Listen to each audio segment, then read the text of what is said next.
නැති වුණා. ඉහළට යන්න විවිධ මාර්ගයන් විවිධ කෝණයන් අද තියෙනවා අපේ දුවදරුවන්ට. දැන් අපි උසස් පෙළ කරන්න තීරණය කළොත් දැන් අපේ අද මාතෘකාවේ තේමා වෙලා තියෙන්නේ අපස උසස් පෙළ විෂය ධාරාව තෝරා ගැනීම කළ යුත්තේ කෙසේද කියන එකනේ. ඒ නිසා අපි හිතමු දැන් අපි උසස් පෙළ මාර්ගයට ගිහිල්ලා උසස් පෙළ අපි සමත් වෙනවා කියලා. ඒතර ඔබ අහපු ප්‍රශ්නේ උසස් පෙළ කරලා ඉවර වෙලා උසස් පෙළ සමත් වුණොත් තියෙන මාර්ග මොනවද? අවස්ථා මොනවද කියන එකනේ. එතකොට දැන් ප්‍රධානම වශයෙන් අපේ රටේ උසස් පෙළ සමත් වුණොත් අපේ රටේ තිබෙන අධ්‍යාපන ක්‍රමය අනුව ඉතා හොඳින් උසස් පෙළ සමත් වුණොත් තමන්ගේ ජීවිතේ ඉහළම තලය දක්වා නොමිලේ යන්න අවස්ථාවක් තියෙනවා. ඒ කියන්නේ අපේ තියෙනවා රාජ්‍ය විශ්වවිද්‍යාල. එතකොට මේ රාජ්‍ය විශ්වවිද්‍යාල වලට තෝරගන්නේ උසස් පෙළ ඉහළම ඉසෙට් ස්කෝර් ලකුණු තිබෙන අය. එතකොට ඒකෙන් උසස් පෙළ සමත් වෙලා විශ්වවිද්‍යාල කියලා නොමිලේ ඉගෙන ගන්න පුළුවන්.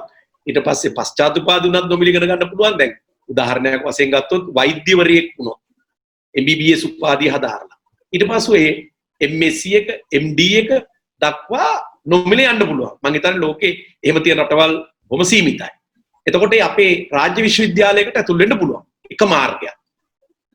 රාජ්‍ය විශ්වවිද්‍යාල වලට ඇතුල් නුනොත් ඕනේ නම් විදේශ විශ්වවිද්‍යාලයකට යන්න පුළුවන්. අවම විෂයන් 3ක් සමත් වුණා. විදේශ විශ්වවිද්‍යාලයට යන්න පුළුවන්. එහෙමත් නැත්නම් විදේශ විශ්වවිද්‍යාලයට යන්න ඕනේ නැහැ. ඒ විදේශ විශ්වවිද්‍යාලවල පාඨමාලා පවත්වනවා අපේ රටේ. ඒතර ඒකටත් යන්න පුළුවන්. ඊට අමතරව පෞද්ගලික අංශය සහ රාජ්‍ය අපේ රජයේ විවිධ ආයතන විසින් ආරම්භ කරපු විවිධ ආයතන තියෙනවා. දැන් අපේ මේ ප්‍රධාන වශයෙන්ම SLT ආයතනය මේ ආරම්භ කරලා තියෙන තාක්ෂණ විශ්වවිද්‍යාලය. ඒ විශ්වවිද්‍යාලයට ඇතුල් වෙන්න පුළුවන්. ඒ වාගේ විවිධ පෞද්ගලික අංශ මුදල් අය කරලා උපාධි දෙන විශ්වවිද්‍යාලක් තියෙනවා. ඊටත් අමතරව උසස් පෙළ සමත් වෙලා විශ්වවිද්‍යාලයට යන්නේ නැත්නම් දේශීය හෝ විදේශීය එහෙම නැත්නම් පෞද්ගලික විශ්වවිද්‍යාලයට යන්නේ නැත්නම් රජය හා බැඳිච්ච රජයේ සම්පූර්ණ අනුග්‍රහය යටතේ ඉවත් නොමිලේ විවිධ තාක්ෂණික ආයතන තියෙනවා. දැන් ඒ යටතේ තියෙන ප්‍රධානම තාක්ෂණ ආයතනයක් තමයි SLIAT කියලා කියනවා Sri Lanka institute of advanced technological education. ඒකේ ප්‍රධාන වශයෙන්ම තියෙනවා HND පාඨමාලා. HND පාඨමාලා. ඒ කියන්නේ උසස් තාක්ෂණික ඩිප්ලෝමා. ඒ වගේම සර්ටිෆිකේට් කෝසස්.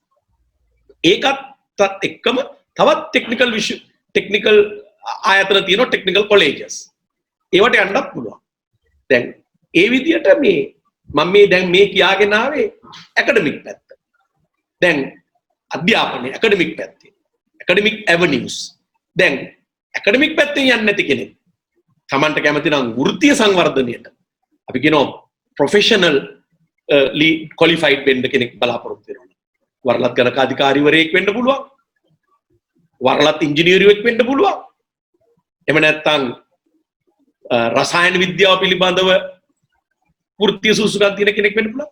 ඒ සඳහා විවිධ වෘත්තීය ආයතන තියෙනවා. එතකොට ඒ වෘත්තීය ආයතන වලට ඇතුල් වෙන්න පුළුවන් මේ උසස් පෙළ තියෙන සුදුසුකම් පදනම් කරගෙන. ඊටත් අමතරව තියෙනවා අපේ රටේ වෙනම මේ තාක්ෂණය හා බැඳිච්ච වෙනම විශ්වවිද්‍යාලය. තාක්ෂණික විශ්වවිද්‍යාලය. එතකොට මේ ආකාරයට උසස් පෙළ සමත් වුණාට පසුව තමන්ට අධ්‍යාපනය ඒ කියන්නේ ඇකඩමික් ක්වොලිෆිකේෂන් ගන්න, ප්‍රොෆෙෂනල් ක්වොලිෆිකේෂන් ගන්න කටයුතු කරන්න පුළුවන්. එහෙම නැත්නම් උසස් පෙළ සමත් වුණාට පස්සේ ඕනේ නම් ඔබට හොඳින් උසස් පෙළ සමත් වෙනොත් රජයේ පෞද්ගලික ආයතනයක රැකියාවකට යන්නත් පුළුවන්. දැන් මම හිතනවා අනාගතයේදී දැන් විශේෂයෙන්ම තාක්ෂණ ධාරාවේ තාක්ෂණ වේදයේ ධාරාවේ යටතේ තවම උපාධි පිට වෙලා නැහැ. උසස් පෙළ කරපු අය ඉන්නවා 2015 තමයි මුල් වරට උසස් පෙළ කළේ. ඒ අයට විවිධ මොකද මේ ලෝකේ තාක්ෂණය හැමදාම අලුත් වෙනවා දියුණු වෙනවා. දැන් උදාහරණයක් වශයෙන් ගත්තොත් චීනය මගේ සම්බන්ධතාවයන් තියෙන දැන් ගොඩක් ඉංගලන්තෙ එක්ක නෙමෙයි චීනය එක්කලා මම පශ්චාත් උපාධි ඉංගලන්තෙ කළාට මගේ මහාචාර්ය පදවිය හම්බුනේ චීනයේ විශ්වවිද්‍යාලයකින් චීනයේ තියෙන ප්‍රධානම විශ්වවිද්‍යාල 10න් එකක් වන Huazhong University of Science and Technology. ඒකේ නමත් Science and Technology. එතකොට ඒ චීනයේ වැඩිම අවධානයක් යොමු කරන මේ තාක්ෂණ පැත්තට. එතකොට ලෝකේ වෙනස් වෙනවා. විශේෂයෙන්ම තාක්ෂණය දිගින් දිගටම වෙනස් වෙනවා. ඒ තාක්ෂණය වෙනස් වීමත් සමගම විවිධ රැකියා බිහි වෙනවා. ඒ නිසා අපේ උසස් පෙළ කරපු හොඳට පාස් වෙච්ච පුතෙකුට දුවෙකුට විවිධ රැකියා අවස්ථා තියෙනවා. එතකොට මේ රැකියාවට ගිහිල්ලා රැකියාව කරන එයාට ඕනේ නම් අවස්ථාව තියෙනවා මේ උපාධියක් හදාරන්න, ඩිප්ලෝමාවක් හදාරන්න, සහතික පත්‍ර පාඨමාලාවක් හදාරන්න, වෘත්තීය සුදුසුකම් සඳහා යොමු වෙන්න. ඒ නිසා අපි උසස් පෙළ කරන කාලයට වඩා අද වර්තමානයේ ඉන්න දුවලා පුතාලට හුඟක් අවස්ථා තියෙනවා. හැබැයි හුඟක් අය ඒ පිළිබඳව අවබෝධය අඩුයි. ඒ නිසා මෙවැනි වැඩසටහන් වලින් අපිට පුළුවන් වෙනවා ඒ දුවලා පුතාලව දැනුවත් කරන්න. ඉතින් මම හිතනවා ඔබට ඔබේ අහපු මුල් ප්‍රශ්නෙට මගෙන් සාර්ථක පිළිතුරක් ලැබුණයි කියලා. බොහොම ස්තුතියි මහාචාර්යතුමනි. ඔබතුමා කිව්වා වගේම එතනදී කියන්නේ අන්තිම මොහොතේත් වැදගත් කරුණක් මතක කරා. ඒ කියන්නේ දැන් ගොඩක් අවස්ථා තියෙනවා. හැබැයි අවස්ථා ගැන දරුවෝ ඒ කියන්නේ අපේ අතරණිය නංගිලා මල්ලිලා දැනුම්වත් වෙලා නැහැ. ඉතින් ඒක නිසා තමයි මම හිතන්නේ ගොඩක් ඒ කියන්නේ ඒගොල්ලන්ගේ යන්න පුළුවන් මාර්ග ගැන තියෙන දැනුම නැතිකම හින්දා තමයි සමහර මාර්ග හිරිලා තියෙන්නේ. ඉතින් මම පූර්විකාවත් එක්කම යොමු වෙනවා අසංකා බේකෝන් මැතිතුමියට. ඉතින් ඔබතුමියට මොන වගේ කාරණයක්ද කියන්න තියෙන්නේ සාමාන්‍යයෙන්? ඇයි කොහොම හරි කියන්නේ තරුණ ළමයෙක්, තරුණ ශිෂ්‍යයෙක් හෝ ශිෂ්‍යාවක් ඇයි අනිවාර්යෙන් කියන්නේ උසස් පෙළ කරන්න ඕනේ? මොනවද ලැබෙන අවස්ථා ඒකේ? ඒක ගැන අපිට පොඩි හැඳින්වීමක් ලබා දෙන්න.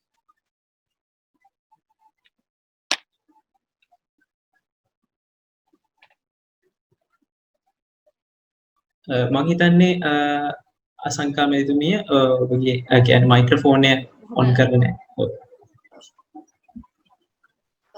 හරි. බොහොම ස්තුතියි රිද්ම මට අවස්ථාව සලසා දුන්නට ඇත්තටම වැඩසටහනට සහභාගී වෙන්න. ඒකල මම පළමුවෙන්ම කැමති මේ දැන් O level ලියලා රිසල්ට්ස් ඇවිත් මේ ගෙදර ඉන්න සාර්ථක ප්‍රතිඵල ලැබපු හැමදෙනාටම සුබ පතන්න. මොකද මේක ජීවිතේ එක්තරා තීරණාත්මක කඩයිමක්. මෙතනින් බොහෝ දේවල් තීරණය වෙනවා දරුවන්ගේ ජීවිතවල. ඒ වගේම කවුරු හරි කෙනෙක් ඉන්නවා නම් මේකෙන් තමයි හිතපු තරම් ඉදිරියට ප්‍රතිඵල නොලැබුණු. හැබැයි මේක දුක් වෙන්න කාරණාවක් නෙවෙයි. මොකද මේ ජීවිතේ තමට ලැබෙන අවසාන අවස්ථාවක් නෙවෙයි. ඒ නිසා මේක දුක් වෙලා මෙතනින් නැවතීමේ තිත තියන්න ඕන කාරණාවකුත් නෙවෙයි. අපි දරුවන්ට වැඩිහිටියෝ විදිහට ඇත්තට මෙතනදී දෙන්න ඕන මූලික පරමාදර්ශය තමයි කොහොම ශක්තිමත්ව මෙතනින් එහාට ජීවිතේට මූණ දෙන්නේ කොහොමද කියන එක. දැන් මම මූලික ප්‍රශ්නෙට නැවත යොමු වුණොත් ඇයි අපි A level කරන්න ඕනේ සහ උසස් පෙළ හැදෑරීමේ අපිට ඇති වාසි කියලා මම හිතන්නේ ප්‍රොෆෙසර් තිලකසිරි බොහොම පැහැදිලිව විස්තර කරා අධ්‍යාපනික වශයෙන් සහ අපි රැකියාවක් පටන් ගන්න සමාජීය වශයෙන් ආර්ථික වශයෙන් මොනවද අපිට ලැබෙන ප්‍රතිලාභ අපි උසස් පෙළ සම්පූර්ණ කරාම කියලා. මම මේකට තව එක කාරණාවක් එකතු කරන්න කැමතියි. ඇත්තටම දරුවන්ගේ ජීවිතයේ ආකල්ප වර්ධනයේ හොඳම අවස්ථාව තමයි උසස් පෙළ අවුරුදු 2 කඩයිම. අර රිද්ම මේ කතාව පටන් ගන්නකොට කිව්වා වගේ අපි පහේ ශිෂ්‍යත්වය ලියන්නේ දෙමව්පියෝ ගොඩක් වෙලාවට. O level ලියන්නේ මේ දරුවොත් එක්ක ඒක රාශි වෙලා ඉන්න ගුරුවරු. නමුත් A level ලියනකොට ඇත්තටම ගොඩක් වෙලාවට ඒක ඒ දරුවාගේ සෝත්සාහය, දරුවාගේ කැපවීම සහ කාල කළමනාකරණය සහ ඉතුරු දේවල් කළමනාකරණය කර ගැනීමේ විදිහ මත තමයි A level ප්‍රතිඵල සාර්ථකද අසාර්ථකද කියන එක තීරණය වෙන්නේ. එතනදී ඒ කාල සීමාව ඇතුලේ ළමයින්ට අවස්ථාවක් ලැබෙනවා ජීවිතේට මූලික අඩිතාලම දාගන්න. තමන් කොච්චරක් දුරකට ආකල්පමය අතින් සංවර්ධනය වෙන්න ලෝකයේ පිළිබඳ විවෘත මනසක් ඇති පුද්ගලයෙක් විදිහට ඉදිරියට එනවත් කියන එක තීරණය වෙන්නේ මේ අවුරුදු 2 කාල සීමාව ඇතුලේ. ඒ දරුවන්ට ලැබෙන එක්ස්පෝෂර් එක හරි වෙනස්.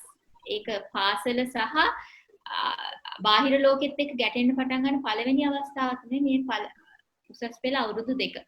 ඒක එක කාරණාවක්. ඒට අමතරව ඇත්තටම අර ප්‍රොෆෙසර් තිලකසිරි පැහැදිලි කරා වගේ A level ඉවරුණාට පස්සේ විවිධ විදිහ අධ්‍යාපන සහ වෘත්තීය අධ්‍යාපනයට අදාළ දොරටු විවෘත වෙනවා. හැබැයි සියලුම දොරටු විවෘත වීමේදී ඒකට අවශ්‍ය වෙන මූලික දැනුම කියන අඩිතාලම හැදෙනවා මේ A level අවුරුදු දෙක ඇතුලේ තමන් තෝරාගන්න විෂය ධාරාවත් එක්ක. ඒකට අපි හිතමු නිකම්ම දරුවෙක් ගිහින් මේ මුළු අවුරුදු දෙකම කිසිම උත්සාහයක් දරන්නේ නැතුව නිකම්ම අවුරුදු දෙක A level class එකක ඉඳගෙන ඉඳලා උසස් පෙළ විභාගෙට ලියලා එතනින් එහාට ජීවිතේ නැවත පටන් ගන්න හිතුවත් අර අවුරුදු දෙකේදී දරුවාගේ දරුවාට එකතු වෙන දැනුම් සම්භාරයේ මූලික අඩිතාලම මම හිතන්නේ නැහැ අපිට බොහොම ලේසියෙන් වෙන තැනකදී උකහා ගන්න පුළුවන් මේ කියලා. ඒකට අර කාරණා ටිකට අමතරව ඇත්තටම මම මෙතනදී කැමති ඒ දෙක හුවා දක්වන්න අර දරුවන්ගේ ආකල්පමය වර්ධනය සහ දරුවන්ට හම්බ වෙන මූලික අධ්‍යාපනික අඩිතාලම මේ A level අවුරුදු දෙක ඇතුලේ බොහොම ප්‍රයෝජනවත් සහ ඒකෙන් ඔබට බොහෝ අවස්ථා ඇති වෙනවා ඊට පස්සේ මෙතනින් එහාට කොහොමද මගේ ජීවිතය ගොඩනගා ගන්නේ කොහොමද කියන එක සම්බන්ධයෙන්. හොඳයි. බොහොම ස්තුතියි. මම හිතන්නේ මගේ පැත්තෙන් පොඩි තාක්ෂණික දෝෂයක් මතුවුණා. මම හිතන්නේ දැන් ගැටලුවක් නෑ ඔබට මාව කියන්නේ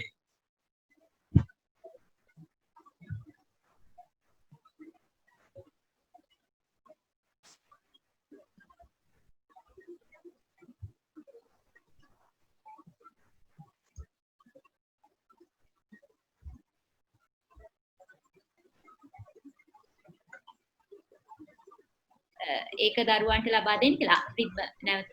ඔව් මම හිතන්නේ මගේ පැත්තෙන් පොඩි කියන්නේ තාක්ෂණික දෝෂයක් මතුවුණා. කවන්නේ අපි වුණාට ඔබ තනි කළේ නැහැ. බොහොම ස්තුතියි මහාචාර්යතුමනි. ඉතින් මම කැමති ඒ ලබාගත් පූර්විකාවත් එක්කම අපි කියන්නේ අපේ සාකච්ඡාව දිගටම කරගෙන යන්න. ඉතින් දැන් මගේ ඊළඟ ගැටලුව යොමු වෙන්නේ තසංකා අබේකොන් මැතිතුමියට. ඉතින් අපි දැන් කතා කළා මොනවද තියෙන අවස්ථා කියලා මොනවද ඇයි ඒ ලෙවල් කරපුව කට්ටියට මොනවද තියෙන අවස්ථා කියන එක පිළිබඳව අපි සාකච්ඡා කරා. දැන් මම කැමති මෙම සාකච්ඡාව ගෙනියන්න මොනවද දැන්ට තියෙන ඒ කියන්නේ අපේ විෂය පදයන් අපි දන්නා භෞතික විද්‍යාව පැත්තෙන් ගත්තන් පස්සේ අපි ගණිතාංශයෙන් උසස් පෙළ කරන්න පුළුවන් කියලා අපි දන්නවා. ජීව විද්‍යාව අංශයෙන් කරන්න පුළුවන්. ඊට පස්සේ තාක්ෂණික අංශයෙන් කරනවා නම් විදි දෙකක් තියෙනවා.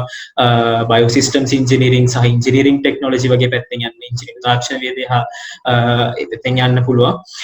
එතකොට ඊට අමතරව කලාංශයෙන් යන්න පුළුවන්. කලාංශයෙන් ගොඩාක් තියෙනවා පැති ඉදිරියට යන්න ඒකම වාණිජ අංශයෙන් යන්න පුළුවන්. ඉතින් අපිට මෙම සාකච්ඡාව ඉදිරියට ගෙන යන්න අපිට යම්කිසි ආකාරයකින් හැඳින්වීමක් ලබා දෙන්න මොනවද මේ විෂය පතය වෙන්නේ කොහොමද? එතකොට ඒවෙන් ලැබෙන ඒ කියන්නේ අනාගතයේ ලැබෙන අවස්ථාවන් කොයි වගේද කියන එක ගැන අපිට යම්කිසි ආකාරයක හැඳින්වීමක් ලබා දෙන්න. ඇත්තටම ඇත්තටම රිද්ම දැන් මේ සම්පූර්ණ කතාව පටන් ගන්න ඕනේ හරිනම් හරි තැන තමයි මෙතන. ඒ කියන්නේ ළමෙක් ඉස්සෙල්ලම දැන් මෙතන ඉන්න O level කරපු දරුවෙක්ට තමන්ගේ විෂය ධාරාව A level විෂය ධාරාව එහෙම නැත්නම් තෝරගන්න සබ්ජෙක්ට් මොනවද කියලා තීරණය කරන්න කලින් දරුවන්ට පූර්ණ අවබෝධයක් තියෙන්න ඕනේ මේ A level විෂය ධාරාව ඇතුලේ තියෙන ප්‍රධාන විෂය ධාරා මොනවද කියන එක පිළිබඳ අවබෝධයක්. ඒත් දැනට ලංකාවේ පාසල් පද්ධතිය තුළ ක්‍රියාත්මක වෙන ප්‍රධාන විෂය ධාරා 5ක්. එතකොට අපි කලාංශයෙන් අපිට උසස් අධ්‍යාපනයට එහෙම නැත්නම් උසස් පෙළ කරන්න කලාංශයෙන් යොමු වෙන්න පුළුවන්. එහෙම නැත්නම් වාණිජාංශයෙන් ජෛව විද්‍යාව ඒ කියන්නේ බයොලොජිකල් සයන්ස් කියන ස්ට්‍රීම් එකෙන් යන්න පුළුවන්. එහෙම නැත්නම් ෆිසිකල් සයන්ස් භෞතික විද්‍යා අංශයෙන්. එහෙමත් නැත්නම් 2013 දී ඇත්තටම හඳුන්වලා දීපු අලුත්ම විෂය නිර්දේශයට අදාළ වෙන කාණ්ඩය තමයි තාක්ෂණ වේදය කියන විෂය ධාරාව. ඒකට මේ ප්‍රධාන විෂය ධාරා 5 යටතේ දැනට ලංකාවේ අධ්‍යාපනය හදාරන පාසල් සිසු දරුවෙක්ට තමන්ගේ උසස් පෙළ අධ්‍යාපනය ආරම්භ කරන්න පුළුවන් ওই විෂය ධාරා 5න් එකක් යටතේ.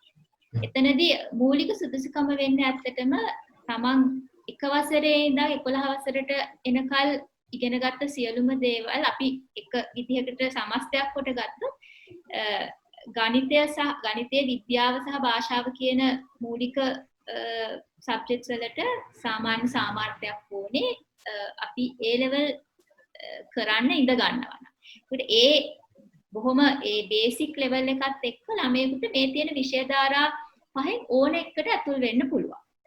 එතකොට මෙහෙම ඇතුල් වෙනකොට කලා විෂය ධාරාවේ තමයි ඇත්තටම දැනට ලංකාවේ වැඩිම පිරිසක් මූලිකව උසස් පෙළ අධ්‍යාපන විෂය ධාරා විදිහට තෝරගන්නේ. ඒක 2013 දී 60ක ප්‍රමාණයක් වෙනවා සම්පූර්ණ උසස් පෙළ ජනගහනය. ඒකට මේක අඩු කරන්න ඕන නිසා තමයි සහ එතනදී පැන නැගුණු වෙන බාහිර ගැටලු निराකරණයට විසඳුමක් විදිහට තමයි ඇත්තටම තාක්ෂණික විෂය ධාරාව අධ්‍යාපන ශාස්ත්‍රයට ඇතුල් වෙන්නේ. එතකොට කලා විෂය ධාරාව ගත්තාම ඇත්තට අපි කලා විෂය ධාරාව ඇතුලේ දැන් ළමයි ආර්ට්ස් කරන්න ගියාට ළමයිට ලොකු අවබෝධයක් නැහැ කලා විෂය ධාරාව ඇතුලේ තියෙන විවිධ ශාස්ත්‍ර මොනවද කියලා. දැන් අපි ලංකාවේ කලා විෂය ධාරාව ගත්තොත් කලා විෂය ධාරාව මූලිකව කොටස් 4කට බෙදෙනවා. එකක් තමයි භාෂාව මූලික කරගෙන අපිට ලැන්ග්වේජස් කියන සෙක්ෂන් එක ටච් කරලා A level කරන්න යනකොට විෂය ධාරාවක් තෝරගන්න පුළුවන්.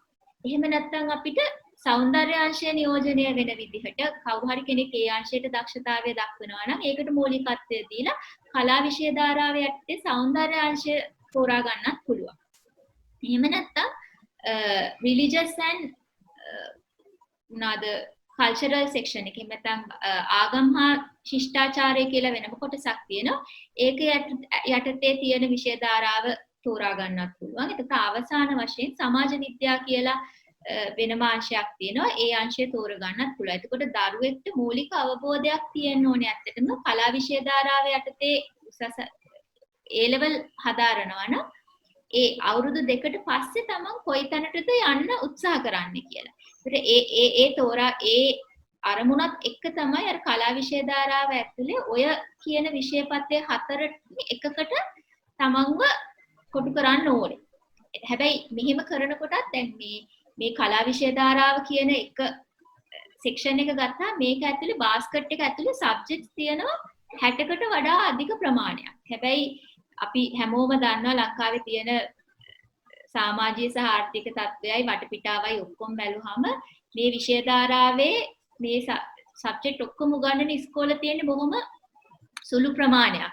සමහර වෙලාවට අපි අගනුවර එහෙම නැත්නම් ප්‍රධාන පෙළේ නගරවල තියෙන ප්‍රධාන පාසල්වල ගත්තත් මේ ඔක්කොම බාස්කට් එක ඔෆර් කරන්නේ නැහැ. බොහොම අඩු විෂය සංඛ්‍යාවක් තමයි මේ බාස්කට් එක ඇතුලේ ළමයින්ට ඔෆර් වෙන්නේ. හැබැයි අපි මූලික වශයෙන් හැඳින්වීමක් කරොත් කලා විෂය ධාරාව ඇතුලේ සබ්ජෙක්ට් 60කට ආසන්න ප්‍රමාණයක් තියෙනවා අර තියෙන විෂය පත්‍රයේ 4ට අදාළ වෙන විදිහට. ඒ මම කරේ බොහොම සුළු හැඳින්වීමක් කලා විෂය ධාරාව කෙනෙකුට හදාරන්න මොකක් හරි කියන්නේ ආසාවක් තියෙනවා නම්. ඊළඟට අපි යන්නේ වාණිජ්‍ය විෂය ධාරාවට. වාණිජ්‍ය විෂය ධාරාව යටතේ සාමාන්‍යයෙන් බාස්කට් එක ඇතුලේ සබ්ජෙක්ට් තියෙනවා 20ත් 25ත් අතර ප්‍රමාණයක්. ඒ තුනේ ප්‍රධානම කම්බිනේෂන් එක වෙන්නේ ඇත්තටම ව්‍යාපාර අධ්‍යයනය, ආර්ථික විද්‍යාව හා ගණකාධිකරණය කියන විෂය ධාරාව ඇතුලේ තියෙන ඒ ප්‍රධාන සබ්ජෙක්ට් තුන. එතකොට ගොඩාක් කොමර්ස් කරන ළමයි ඔය කොම්බිනේෂන් එකට තමයි යන්නේ A level කොමර්ස් කරනවා නම්. හැබැයි මෙතනින් එහාට වාණිජ්‍ය විෂය ධාරාව ඇතුලේ බාස්කට් සබ්ජෙක්ට් ගොඩක් තියෙනවා. අර දෙකත් එක්ක අර සබ්ජෙක්ට් තුනත් එක්ක කම්බයින් කරන්න පුළුවන් ඒවා. එතනදී මූලික අවශ්‍යතාවය වෙන්නේ වාණිජ්‍ය විෂය හදාරන කෙනෙක් අර ප්‍රධාන විෂය තුනෙන් විෂයන් දෙකකුත් සමග තව එක විෂයක් තෝරගන්න ඕනේ අර තියෙන බාස්කට් එකේ. ඒ විෂය තෝරා ගැනීමේදී සමහරක් වෙලාවට ළමයි හරිම ලිමිට් කරනවා තමන්ගේ තෝරා ගැනීම ඉස්කෝලේ උගන්වන සබ්ජෙක්ට්ස් ටිකට. එහෙම නැත්නම් තමන් අහලා තියෙන විෂය පතේට සීමා වෙනවා. නමුත් එතනින් එහාට ගියාම ලොකු අවස්ථා තියෙනවා මාකට් එකේ. දැන් මේ යන චේන්ජ් වෙන ට්‍රෙන්ඩ් එකත් එක්ක විවිධ වර්ගයේ විෂයනුත් එක්ක මේක අනුබද්ධ කරගන්න පුළුවන්. උදාහරණයක් විදිහට සංඛ්‍යානය කියන විෂය නැත්නම් ස්ටැටිස්ටික් කියන විෂය ළමයි A level කරනකොට තෝරා ගන්න ප්‍රමාණය හරි අඩුයි. හැබැයි අපි එතනින් එහාට ඇවිල්ලා විශ්වවිද්‍යාල අධ්‍යාපනයේ සහ අනිකුත් උසස් අධ්‍යාපන ක්ෂේත්‍ර ගැන හිතනවා නම් ඒවා දැන් එන අප්කමින් එහෙම නැත්නම් ඉමර්ජින් ඒරියාස්. ඒ ඒරියා ඇතුලේ ඔය වගේ විෂය කම්බිනේෂන්ස් වලට තියෙන අවස්ථාව බොහොම වැඩි. ඊළඟට අපි භෞතික විද්‍යාව සහ ජීව විද්‍යාව කියන විෂය ධාරා දෙක ගැන කතා කරොත් එතනදී ප්‍රධාන වශයෙන් වෙන්නේ physics chemistry combined maths කියන subjects තුන combine වෙනවා භෞතික විද්‍යා විෂය ධාරාවට ජෛව විද්‍යා විෂය ධාරාවට zoology botany chemistry කියන subjects උත් එක්ක කෘෂි කර්මය හදාරන දරුවෝ ඉන්නවා නම් ඒ විෂය මාලාවත් අනුබද්ධ වෙනවා. එතකොට මේක ඇතුලේ තමන්ට අවශ්‍ය තෝරා ගැනීම කරන්න පුළුවන්. තාක්ෂණ වේදය තමයි මෙතනට අලුතෙන්ම හඳුන්වලා දීපු විෂය ධාරාව වෙන්නේ. මේකේ ඇත්තටම කැටගරි 3ක් තියෙනවා A B C කියලා. ඒකෙදි ඉංජිනේරු තාක්ෂණ වේදය සහ ජෛව පද්ධති තාක්ෂණ වේදය කියන ප්‍රධාන පද්ධති සබ්ජෙක්ට් ඒරියාස් දෙකත් එක්ක තව අලුතෙන් හඳුන්වලා දීපු එකක් තියෙනවා Science for Technology and ICT for Technology කියලා. C කියන කැටගරි එක ඇතුලේ තියෙන බාස්කට් සබ්ජෙක්ට් වල. එතකොට දරුවෝ තමන් අවුරුදු 2 ඉවර වුණාම ඊළඟට කරන්න හදන්නේ මොකද්ද කියන එකත් එක්ක ඇත්තටම අර තෝරා ගැනීම බොහොම කල්පනාකාරීව කරන්න ඕනේ. එතකොට අපි සාමාන්‍යයෙන් අනිකුත් විදේශීය රටවල් වල ඒ උසස් පෙළ සිසුන් ඒ කියන්නේ මේ තියෙන වයස් සීමාවට ඔෆර් කරන සිලබස් එකයි ඒ තියෙන අවස්ථාත් එක්ක බලුවම ඇත්තටම ලෝකල් A level කරන දරුවෙක්ගේ වපසරිය බොහොම විශාලයි. තෝරා ගන්න තියෙන තෝරා ගැනීම ප්‍රමාණයත් බොහොම වැඩි. හැබැයි අපි කනගාටුවට කරන තමයි අපිට තියෙන නොදැනුවත්කම හෝ අපිට තියෙන අඩු පහසුකම් නිසා අපි හැම වෙලේම බොහොම තෝරාගත්ත ඒරියාස් කීපයක තෝරාගත්ත බොහොම සීමිත විෂය සංඛ්‍යාවකට ළමයින්ව සීමා කරනවා, කොටු කරනවා. මුත් මෙතනින් එහා මේ කොම්බිනේෂන්ස් හොඳට දිගහැරලා බැලුවොත් එහෙම බොහොම ලොකු ඔපචුනිටිස් තියෙන සබ්ජෙක්ට් ඒරියාස් තියෙනවා මේ බාස්කට් එක ඇතුලේ. එතකොට අපි මේක සමාලෝචනය කරොත් ඇත්තටම A level විෂය නිර්දේශය කියන්නේ A level හදාරන දරුවෙක්ට විෂය ධාරා 5ක් තියෙනවා. මේ 5 ඇතුලේ හැම විෂය ධාරාවකම 30කට වඩා නොඅඩු බාස්කට් සබ්ජෙක්ට්ස් ගොඩක් තියෙනවා. ඒ ඇතුළේත් තමන්ට කැමති තෝරා ගැනීම කරන්න පුළුවන් තමන්ගේ A level කඩයිම සඳහා. බොහොම ස්තුතියි. මම හිතන්නේ ඔබතුමිය ඉතාමත් හොඳ කියන්නේ විස්තරාත්මක විදිහට අපිට තත්ත්වයන් එක්කම අපිට පැහැදිලි කරලා දුන්නා කොහොමද විෂය පතේ වෙන්නේ කියලා. ඉතින් මහාචාර්යතුමනි මම කැමතියි ඔබතුමා දෙසට හැරෙන්න යම් කිසි ආකාරයෙන් කෙටියෙන් අපි කතා කරොත් එහෙම කොහොමද මේ විෂය පතේ ගැන ඔබතුමාගේ තියෙන අදහස් කියලා අපිත් එක්ක බෙදා ගන්න පුළුවන්. ඔව් මම හිතන්නේ අපේ අරරත්න මැතිණියේ සියලුම විස්තර කරුණු ඉදිරිපත් කළා. මට යමක් ඉදිරිපත් කරනවා නම් මම කැමතියි තාක්ෂණ වේදය ගැන කතා කරන්න. මොකද හේතුව ඒ තාක්ෂණ වේදය අපේ අලුතෙන් ආපු විෂය පද්ධතිය නිසා. දැන් ඒකෙදි අර තාක්ෂණ වේදයත් අර අපේ ඉස්සර අපි ඉගෙන ගන්නකොට සයන්ස් කියලා කොටස් දෙකකට බෙදුනා. මොකක්ද භෞතික විද්‍යාංශයයි ජීව විද්‍යාංශයයි. ඒ විදිහටම තාක්ෂණ වේදයේ කොටස් දෙකකට බෙදලා තියෙනවා. ඉංජිනේරු තාක්ෂණයයි ජෛව පද්ධති තාක්ෂණයයි. එතකොට ඒ දෙකට අදාළව ඒ දෙක බෙදෙනවා. ඒ දෙක අනිවාර්ය විෂයන් දෙකක් වෙනවා. ඊට පස්සේ ඒකට තියෙනවා මේ science for technology කියලා. එතකොට මේ science for technology කියන එක අර අපේ ජීව විද්‍යාංශෙත් භෞතික විද්‍යාංශෙත් තියෙන විෂයන් තමයි ඒකේ තියෙන්නේ. එතෙන්දී රසායන විද්‍යාව, භෞතික විද්‍යාව, ගණිතය ඒ සියලු විෂයන් ඇවිල්ලා තියෙනවා. එතකොට ඒ එකම ඒ තාක්ෂණ වේදේ කරන කෙනෙකුට වාණිජය පැත්තෙන් විෂයක් තෝරගන්නත් පුළුවන්. කලා පැත්තෙන් විෂයක් තෝරගන්නත් පුළුවන්. ඒක තමයි ඒක විශේෂත්වය. ඒ වගේම මේකේ තියෙනවා අද ලෝකේ දැන් බොහොම වේගෙන්ම දියුණු වෙගෙන යන්නේ ICT නේ. Information and Communication Technology. ඒ විෂයත් එකට තෝරගන්න පුළුවන්.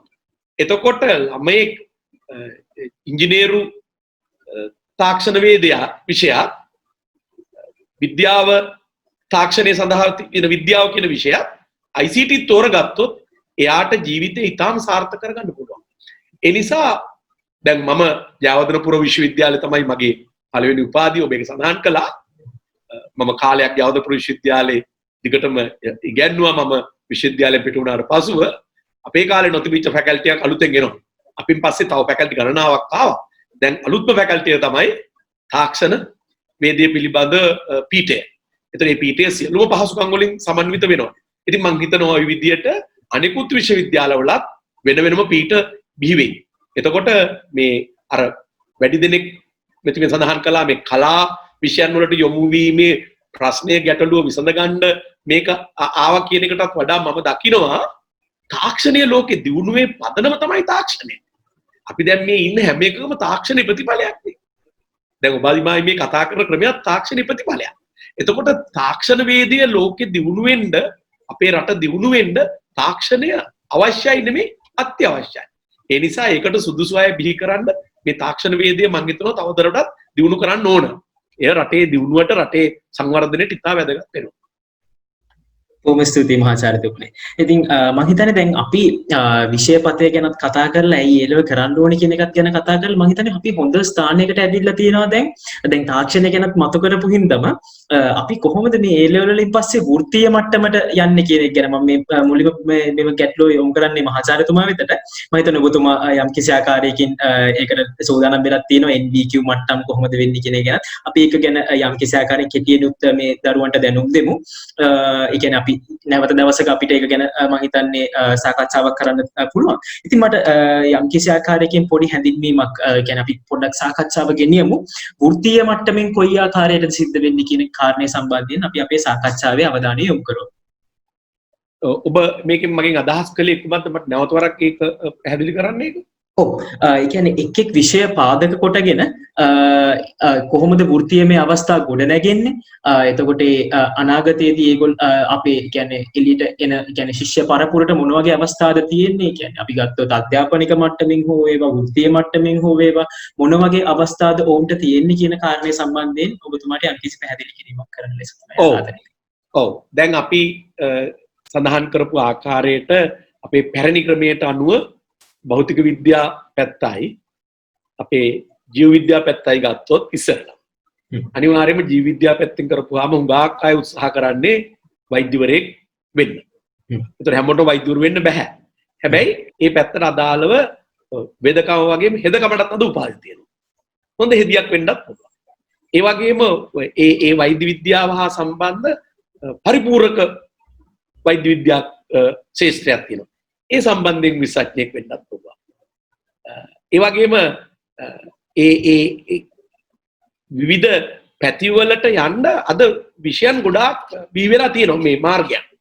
එතකොට ඒ තමයි ජීව විද්‍යා පැත්තෙන් කියොත් අපි භෞතික විද්‍යා පැත්තෙන් කියොත් ගණිතය කරලා ඉවර වෙලා ගණිතයයි භෞතික විද්‍යාවයි රසායන විද්‍යාවයි කරොත් ඉංජිනේරු ශාස්ත්‍රයේ තියෙනවා විවිධ වෘත්තීන්. ඕනනම් සිවිල් ඉංජිනේරුවෙක් වෙන්න පුළුවන්. මේ මෙකැනිකල් ඉංජිනේරියුම් වෙන්න පුළුවන්. ඉලෙක්ට්‍රොනික, ඉලෙක්ට්‍රික් ඒ ආදී දැන් ඉදිරියේදී දැන් ඇවිල්ලා තියෙනවා ඒවා එකතු කරලා හදපු මේ උපාධි. එතකොට ඒ විදිහේ විශේෂඥයෙක් වෙන්න පුළුවන් ගණිත පැත්තෙන් ගියොත්. ඊළඟට අපි ගත්තොත් තාක්ෂණ වේදිකේ පැත්තෙන් ගත්තොත් අලුතෙන් ආපු එක මම ඔය අර දෙකට මේක සම්බන්ධ නිසා තාක්ෂණ වේදිකේ ගැන සඳහන් කරන්නම් මේකත් එක්කම තාක්ෂණ වේදිකේ සම්බන්ධයෙන් දැන් අපේ රටේ මම ගත්තොත් උදාහරණයක් විදියට අපේ රටේ රාජ්‍ය කාලේ ඉඳන් තාක්ෂණ වේදීන් ඉඳලා තියෙනවා. ඒ තාක්ෂණ වේදී හිටියේ නැත්තම් මෙච්චර විශාල වැව්, අමුණු, ගොඩනැගිලි, විහෙර විහාර, පන්සල්, දයාගම්, රජමාලිගා, විවිධ කර්මාන්ත ශාලා ඇති කරලා තියෙන්නේ අපේ රටේ හිටපු තාක්ෂණ වේදී. ඒ නිසා අපේ රටේ ලොකු තාක්ෂණයක් තිබිලා තියෙනවා.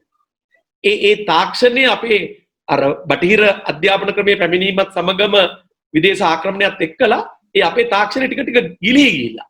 ඒ නිසා මම හිතනවා මේ තාක්ෂණ වේදය යටතේ ඉගෙන ගන්න අයට තාම උපාධිධාරීන් පිට වෙලා නැහැ මම හිතන විදියට අපේ භෞතික තාක්ෂණය අපේ රටේ තිබුණු තාක්ෂණය තව දියුණු කරන්න විවිධ වෘත්තීන් ගොඩ නැගෙනවා. විවිධ ආකාරයෙන් වෘත්තීන් ගොඩ නැගෙනවා. මම දකින්නේ අපේ රටේ ලොකු අඩුවක් තියෙනවා විවිධ තාක්ෂණ වේදීන්ගේ. ඒක ඉදිකිරීම පැත්තේ වෙන්න පුළුවන්, ටෙලිකොමියුනිකේෂන් පැත්තේ වෙන්න පුළුවන්, කෘෂිකර්ම පැත්තේ වෙන්න පුළුවන්. එතකොට මේ පැත්තට අදාළ විවිධ රැකියා තියෙනවා. ඒ වගේම ලෝකෙ වැඩි ඉල්ලුමකුත් තියෙනවා ඒ රැකියාව වලට. ඒ නිසා මම හිතන්නේ අපි පිට රටට මේ අර අපි කියන්නේ හවුස් මේට් කියලා ගෘහ සේවිකාවන් නෙමෙයි අපිට අනාගතයේදී අරින්න පුළුවන් තාක්ෂණ වේදී. අපේ රටට මදි වැඩි නම් මම හිතන්නේ අපේ රටට මේ වෙනකොට මදි. ඒ කියන්නේ රැකියා අවස්ථා විවිධව තියෙනවා විවිධ ආයතනවල තාක්ෂණ වේදීන්ට සුදුසුකම් තියෙන අය අඩුයි. පළපුරුදු තියෙන අය අඩුයි. ඊළඟට තියෙනවා අපේ ආහාර නිෂ්පාදනය හා බැඳිච්ච ගොඩාක්. ඒක එනවා අර ජෛව විද්‍යා පද්ධති පැත්තෙන් ගත්තම විවිධ ආකාරයේ ආහාර නිෂ්පාදනය, ආහාර ප්‍රතිසංස්කරණය, ආහාර කල්තබා ගැනීම, ඒ food processing and food technology සම්බන්ධයෙන් ගොඩාක් වෘත්තීන් එනවා. ඊළඟට කොමර්ස් පැත්තෙන් කොළොත් දැන් මම හැදෑරුවේ මං ඒ ලෙවල් කරන කාලේ වාණිජ්‍ය විෂය ධාරාව. වාණිජ්‍ය විෂය ධාරාව පැත්තෙන් ගියොත් එහෙම ගණකාධිකාරීවරයෙක් වෙන්න පුළුවන්, කළමනාකරුවෙක් වෙන්න පුළුවන්, කතිකාචාර්යවරයෙක් වෙන්න පුළුවන්, ප්‍රදේශකයෙක් වෙන්න පුළුවන්. දැන් හොඳට කළමනාකාර වාණිජ්‍ය වේදික විෂය ධාරාව කරලා ඉවර වෙලා විශ්වවිද්‍යාලෙ ගිහිල්ලා ඉවරලා මම දකින්නේ ඊටම වැදගත් වෙන්නේ ව්‍යවසායකයෙක් වෙන්න. ඒ කියන්නේ අපිට අපේ රටට හුඟක් අපේ රටේ උපාධිධාරීන් වැඩි දෙනෙක් තමන්ගේ ශ්‍රමය විකුණලා ජීවත් වෙන්නයි ඉන්නේ. අපි ඒ නිසා යොමු කරවන්න ඕන ඒ වාණිජ්‍ය වේදීන් වෙන්න පුළුවන්, තාක්ෂණ වේදීන් වෙන්න පුළුවන් ව්‍යවසායකයෝ බවට පත් කරන්න.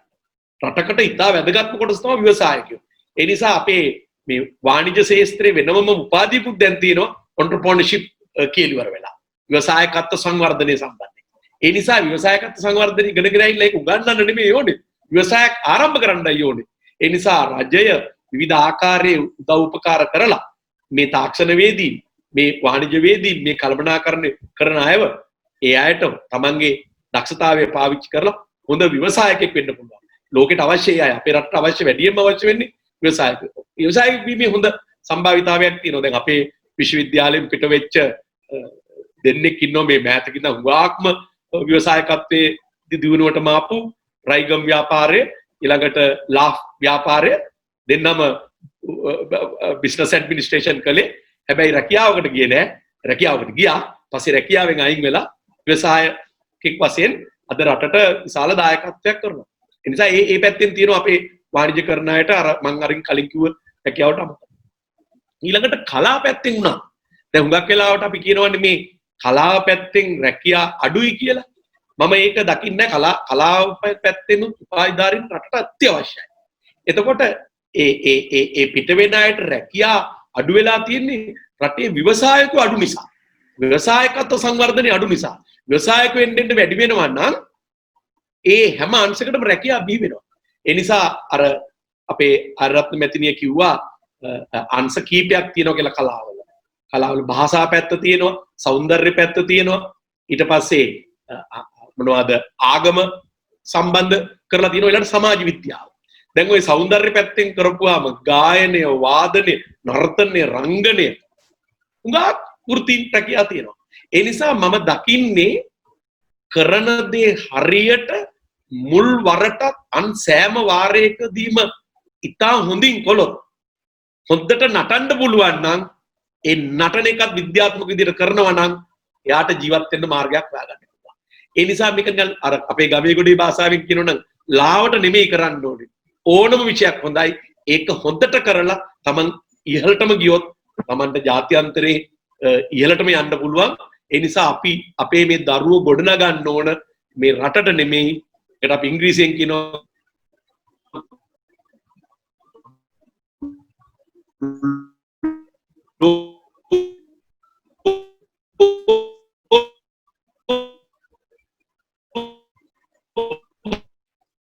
competitive global එක දැන් අපේ ඒ නිසා නටන කෙනාටත් හොඳට ඉංග්‍රීසි ගන්නවා නම් එයා ඒ ඉංග්‍රීසිත් පාවිච්චි කරලා හොඳට නටලා රටට හොඳ වටිනා පුද්ගලයෙක්. ඒ නිසා ඕන තරම් අවස්ථා තියෙනවා. ඒකට අපේ දේශපාලන නායකයෝ, පරිපාලන නායකයෝ විවිධ උපාය මාර්ග ගොඩනගා ගන්න. ඒ නිසා අවස්ථා තියෙනවා.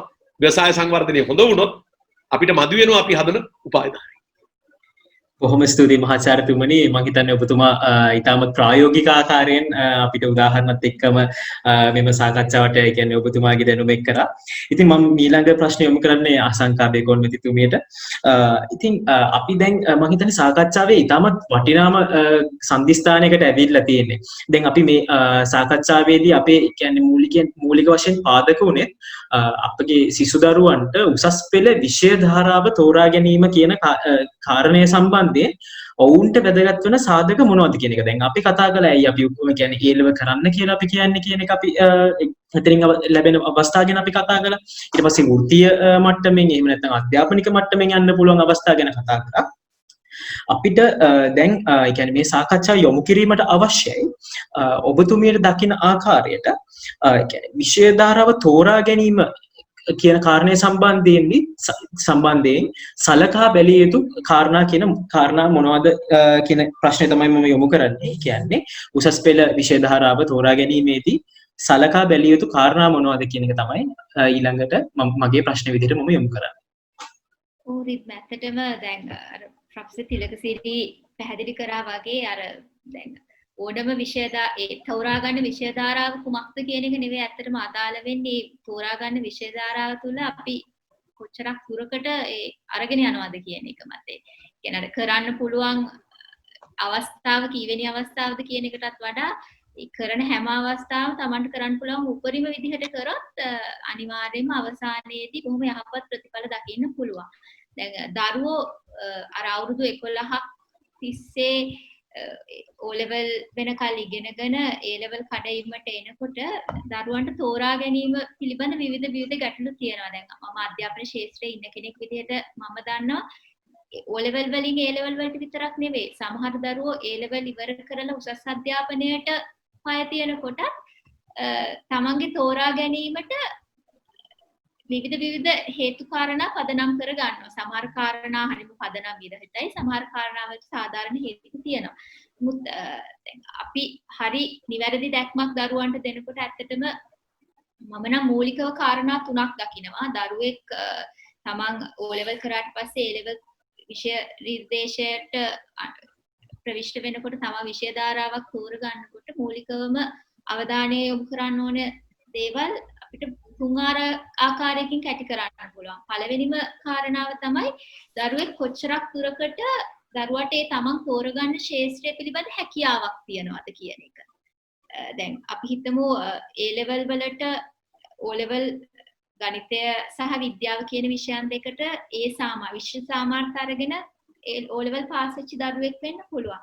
හැබැයි අපිට ඒක 100% ගැරන්ටි කරලා කියන්න බෑ.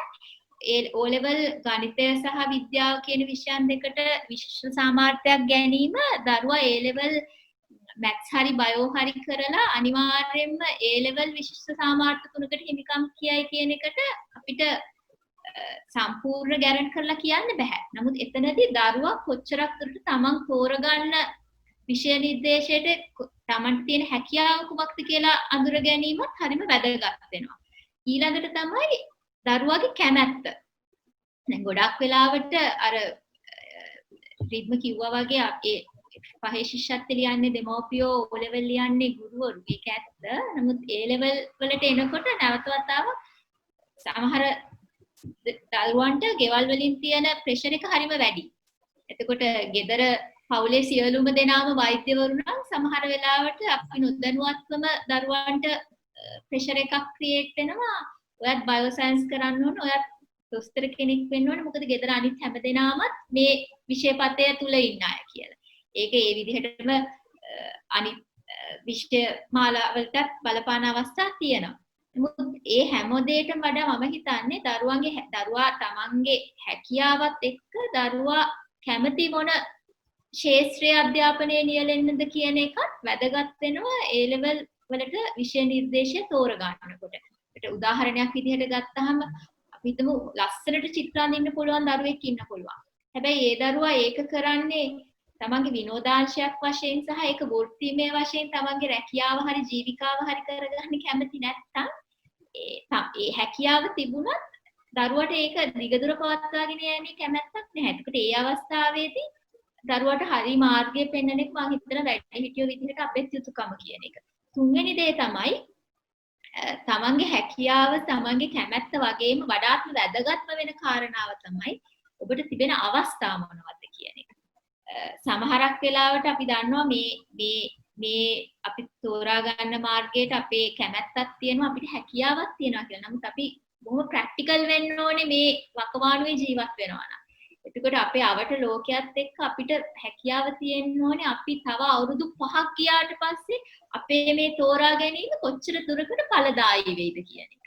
තව අවුරුදු 2ක් යනකොට අපි මේ තෝරාගත්ත විෂයපතේ කොච්චරක් දුරකට ඵලදායී වේද කියන එක.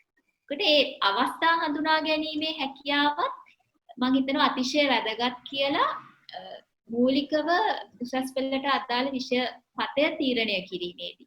නමුත් අද වෙනකොට ඇත්තටම දරුවෝ මේ කාරණා තුන අර ලිස්ට් එකේ බොහොම පල්ලෙහාට දාලා ඊට වඩා බොහොම ප්‍රාථමික කාරණාවලට මූලික අවධානය යොමු කරනවා ඒ ලෙවල් වලට විෂය මාලාවක් තෝරනකොට. ඒකෙදි ප්‍රධාන කරුණු විදිහට මම දකින්නේ ඇත්තටම දෙමව්පියන්ගෙන් එන ප්‍රෙෂර් එක එහෙම නැත්නම් පෞල් පසුබිමෙන් දරුවන්ට හම්බ වෙන පුෂ් එක වගේම අපි සමහර වෙලාවට දැන් අපි ගැවසෙන සමාජ තලයේ වෙනස් නේ අපි එකිනෙකට ගැටෙන සමාජ තලයේ වෙනස්. එතනදී සමහර වෙලාවට යාළුවා කරන්නේ කොමර්ස් නම් මමත් කොමර්ස් කරනවා. අන්න ඒ මතයේ ඉඳලා තීරණ ගන්න දරුවොත් බහුතරයක් ඉන්නවා. මම මේක කියන්නේ ඇත්තටම මගේ තියෙන ප්‍රායෝගික අත්දැකීමෙන්. අපි කැම්පස් එකට දරුවෙක් සිලෙක්ට් කරනකොට විශේෂයෙන් මම පෞද්ගලික අධ්‍යාපන ශාස්ත්‍රයේ නියුත් කෙනෙක් විදිහට මම අත්දැකීමෙන් දන්නවා දරුවෝ තමන්ගේ ඩිග්‍රී එකේ ස්පෙෂලායිසේෂන් ඒරියා එක සිලෙක්ට් කරනකොට තමන්ගේ A level results වත් එහෙම නැත්නම් තමන්ට ඒක කරන්න තියෙන opportunity එකවත් එහෙම නැත්නම් choice එකවත් නෙවෙයි කන්සිඩර් කරන්නේ මාත් එක්ක A level වෙනකන් හිටපු යාළුවා මොකද්ද සිලෙක්ට් කරපු ඩිග්‍රී එක මොකද්ද ස්පෙෂලායිසේෂන් ඒරියා එක. ඉතින් තනියම මේ අවුරුදු 4 යන්න බෑ. ඒ නිසා මම එයා කරන ඒරියා එකම කරනවා කියන ඩිසිෂන් එකට එන දරුවෝත් ඉන්නවා. මුත් ඇත්තටම අපි මේ මානසිකත්වයෙන් මිදිලා අර අලුත් හැකින් ලෝකෙ දිහා බලන්න ඕනේ. අර ප්‍රොෆෙසර් සිරි කිව්වා වගේ ඇත්තටම මේ යන්නේ නවෝත්පාදන වලට නිගෑරුණු කාලයක්. දැන් මේ සිටුේෂන් එකේදී දැන් අපි වසංගත රෝග තත්යකට මුහුණ දීලා සියලුම ආර්ථික සමාජයේ කටයුතු අඩපණ වෙලා තියෙන අවස්ථාවක් වුණත් මම හිතන්නේ මේකෙන් ගන්න පුළුවන් බොහොම ධනාත්මක දේ තමයි කොච්චරක් දුරට නවෝත්පාදන ඉස්සරහට එන්න පුළුවන්ද කියන එක මේ වගේ අවස්ථාවකට මුහුණ දෙන්න. ඒ එතකොට දරුවන්ට හරි දැක්මක් තියෙන්න ඕනේ තමන්ගේ A level විෂය මාල් ධාරාව තෝරා ගන්නකොට මේ මං කියපු කාරණා තුනම ගැන හොඳ අවබෝධයකින් යුතුව කටයුතු කරන්න. ඒ කියන්නේ තමන්ට තිබෙන හැකියාව, තමන්ගේ කැමැත්ත සහ ඒ තමන්ගේ හැකියාව කැමැත්ත මත තෝරගන්න විෂයපතයට සමාජීය ආර්ථික වශයෙන් තියෙන අවස්ථා මොනවද කියලා තේරුම් ගන්න. ඒත් මේ අවස්ථා තේරුම් ගැනීමේදී ඒක අපි කම්පෙයාර් කරලා බලන්න ඕනේ අද සිටුේෂන් එකත් එක්ක නෙවෙයි ඇත්තටම. තව අවුරුදු දැන් අද මේ අවුරුද්දේ O level ගිය අවුරුද්දේ O level ලියපු ළමයෙක් A level විභාගයට ලියන්නේ මේ අවුරුද්දේ නෙවෙයි ලබන අවුරුද්දේ. ඒකට ඒ ළමයා ඒ දරුවා කැම්පස් එකට සිලෙක්ට් වෙලා එහෙම නැත්නම් උසස් අධ්‍යාපන ආයතනයක අධ්‍යාපන කටයුතු වලට සම්බන්ධ වෙලා රැකියාව වෙළඳපළට විවෘත වෙන්නේ තව අවුරුදු 4කට පස්සේ. ඒකට දරුවා දැන් විෂය නිර්දේශයේ තමන්ට අවශ්‍ය ඒරියා එක තෝරගන්නකොට ඇත්තටම බලන්න ඕනේ හරිනම් තව අවුරුදු 6කට පස්සේ මේ මම අද කරන තෝරා ගැනීම කොච්චර ඵලදායී වෙයිද කියලා. එතකොට දෙමව්පියෝ සහ වැඩිහිටියෝ වශයෙන් මෙතන මේ වැඩසටහනට සම්බන්ධ වෙන පාර්ශව කීපයක් ඉන්න පුළුවන්. දෙමව්පියෝ ඉන්න පුළුවන්. පාසල් අධ්‍යයන කටයුතුත් එක්ක සම්බන්ධ වෙන ගුරුවරු ඉන්න පුළුවන්. එහෙම නැත්නම් ළමයින්ට දැඩිම බලපෑමක් කරන පිරිසක් තමයි පෞද්ගලික උපකාරක පන්තිවල ගුරුවරු. එතකොට මේ හැම පිරිසකගෙම මම ඉල්ලන ඉල්ලීම තමයි දරුවෝන්ව මේ හරි තෝරා ගැනීමට යොමු කරනකොට අර කියපු දරුවාගේ හැකියාව කැමැත්ත වගේම දරුවාට තිබෙන අවස්ථා මොනවද කියන එක ගැන පැහැදිලි දැක්මක් ලබා දෙන්න. ඒ අවස්ථාව අඳුනා ගන්න තව අවුරුදු 5ක් හෝ 6ක් හෝ ඉස්සරහට යනකොට සමාජීය ආර්ථික වශයෙන් අපි ජීවත් වෙන වටපිටාව කොච්චර වෙනස් වෙයිද? ග්ලෝබල් ග්‍රැජුවේට් කෙනෙක් කොහොමද එහෙම නැත්නම් ග්ලෝබල් එම්ප්ලොයි කෙනෙක් කොහොමද බිහි කරන්නේ කියන එක ඔළුවේ තියාගෙන අපි ඒකට අදාළව තමයි දරුවට ඒ තීරණය ගන්න නිදහස දෙන්න ඕනේ. මූලිකව මම කියන්නේ තමන්ගේ හැකියාව, තමන්ගේ කැමැත්ත සහ තමන්ට තියෙන අවස්ථා ගැන දරුවන්ට මේ අවස්ථාවේදී හොඳ අවබෝධයක් තියෙන්න ඕනේ. තමන්ගේ ඉදිරි කඩයිමේ තමන් ගමන් කරන මාර්ගය මොකක්ද කියලා තීරණය කරන්න. බොහොම ස්තුතියි අසංකමිතුමනි. මම කැමති මේ ප්‍රශ්නේම මහාචාර්යතුමාට යොමු කරන්න. කියන්නේ උසස් පෙළ විෂය ධාරාව තෝරා ගනිද්දී ඔබතුමා දකින ආකාරයට වැඩිපුරම සැලකිල්ලක් දැක්විය යුතු කරුණු මොනවාද? ඔව් ඔය ඕක මට ඉස්සෙල්ලා දුන්නා නම් හොඳයි කියලා හිතනවා. දැන් මට ඉතින් කියන්න දේවල් නැත්තරපට මේ කියලා තියෙන ගොඩක් ඒවා. හොඳයි. ඒ උඩට මමත් කරුණු කීපයක් ඉදිරිපත් කරන්නම් අපේ මේ දුවලා පුතාලට හිතාගන්න. දැන් මේ යන්නේ ජීවිතේ වැදගත් තීරණයක් ගන්න. මම ඒක ආරම්භයේදීත් කිව්වා. ඒ නිසා මම කැමති පොඩ්ඩක් අර ආරත්න මැතිණිය කියපුවා යොදා ගන්න මේ තීරණයක් කියන්නේ මොකක්ද කියන එක කියලා දෙන්න. අපිට තීරණයක් ගන්න සිදු වෙන්නේ යම් ප්‍රශ්නයකදී, යම් ගැටලුවකදී, යම් සිද්ධියකදී. ඒක විසඳ ගන්න. එතකොට දැන් මේ අපේ දුවල පුතාලට ඇවිල්ලා තියෙන ප්‍රශ්නේ ගැටලුව සිද්ධිය තමයි මගේ අනාගතය ਸਰව ප්‍රකාරයෙන් සාර්ථක කරගන්න මම අනාගතේ කොයිබට යනවද කියන එක. කොයිබට යනවද කියලා. ඒ කියන්නේ දැන් මේ වෙනකොට අපි කියනවා where have you been? ඔබ කොහෙද හිටියේ? ඔබ සිස්සත්ේ පාස් වුණා. ඔබ සාමාන්‍ය පෙළ විෂයන් 8ටම සියලුම විෂයන්ට ඒ සාමාර්ථ ගත්තා. දැන් ඔබ තීරණය කරන්න ඕන වර්තමානයේ මං අනාගතේ කොහෙටද යන්නේ? ඒ වගේම මං කොහොමද යන්නේ එතනට? කොයි ආකාරයෙන්ද මං එතනට යන්නේ? එතකොට ඒකට යන්න ඔබට දැන් මේ ප්‍රශ්නයක් තියෙනවා. එතකොට ප්‍රශ්න කීපයක් ඔබට උත්තර දෙන්න දෙනවා. මං කොහෙටද යන්නේ?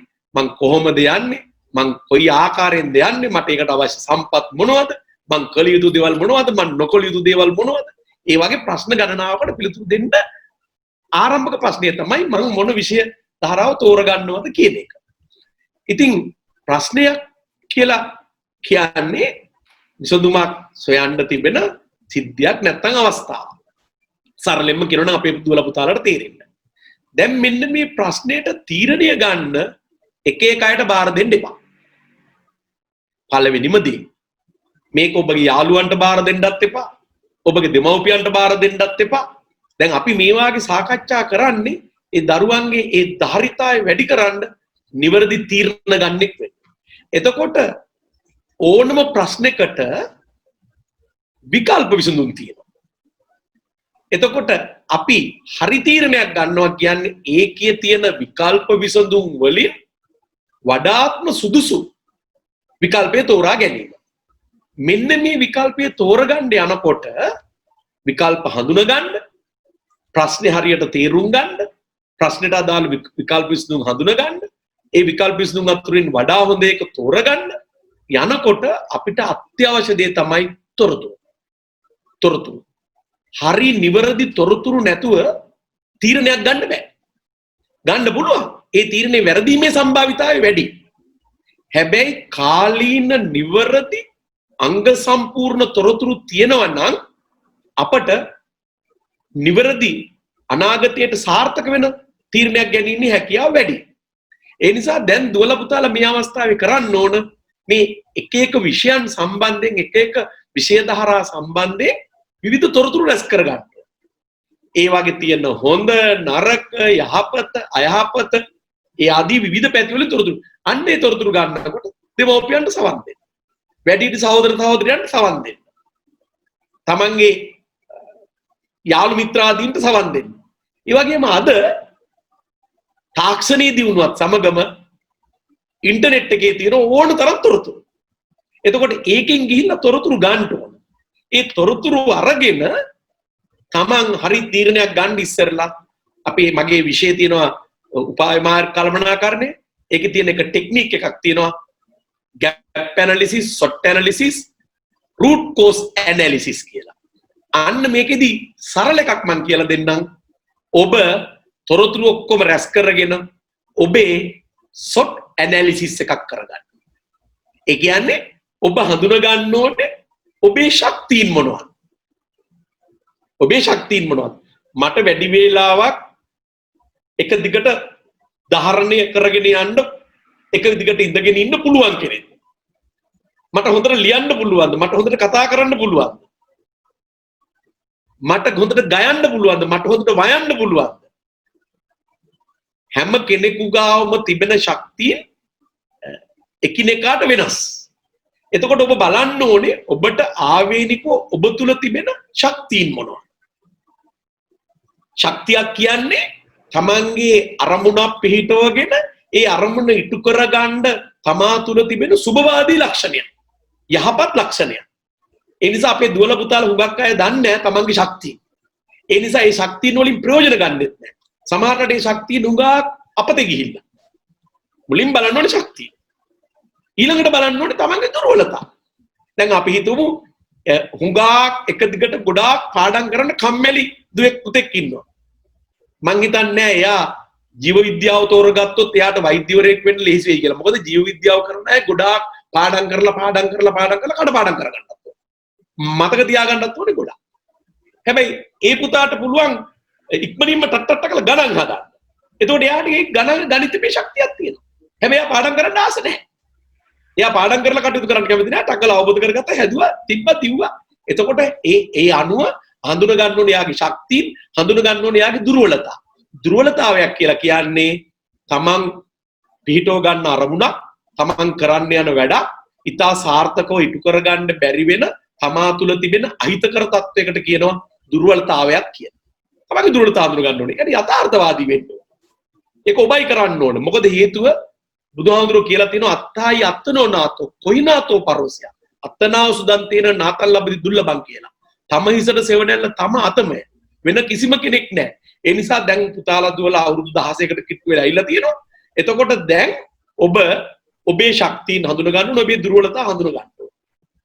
ඒ වගේම ඔබට මේ අවට පරිසරයේ ගෙදරින් නායකෙන්, යාළුවෝන්ගෙන්, නෑදෑයෝන්ගෙන්, ඔබගේ හිත මිත්‍රාදීන්ගෙන්, ඔබ දන්න වෙනත් දේශපාලන නායකයෝන්ගෙන්, පරිපාලන නායකයන්, විවිධ අයගෙන් ඔබට එන්න පුළුවන් අවස්ථා සහ අභියෝග. ඒ කියන්නේ ඔබ හඳුන ගන්න ඕනේ ඔබට බාහිර පරිසරයෙන් එන අවස්ථා. මොකක්ද අවස්ථාවක් කියන්නේ?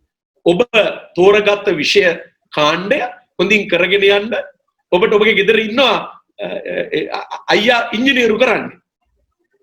මේ මොකේද මොරටු විශ්වවිද්‍යාලය. එතකොට ඔබ ගණිතයට දක්ෂයෙක් නම්, ඔබ ගණිතයට ආස කරන කෙනෙක් නම්, ඔබට ඒකට හැකියාවකුත් තියෙනවා නම්, ගණිතය තෝරගත්තා නම් අයියාගෙන් යම් දේවල් අහගන්න පුළුවන්. අයියාගෙන් උදව්පකාර ගන්න පුළුවන්. ඒක ඔබට අවස්ථාවක්. ඒතර ඔබ බලන්න ඕනේ ඔබේ අවස්ථා මොනවද? අපේ දුවල පුතාලා හුඟක් අය තමන්ගේ අවස්ථා දන්නේ නැහැ. අවස්ථා හඳුනගෙන නැහැ.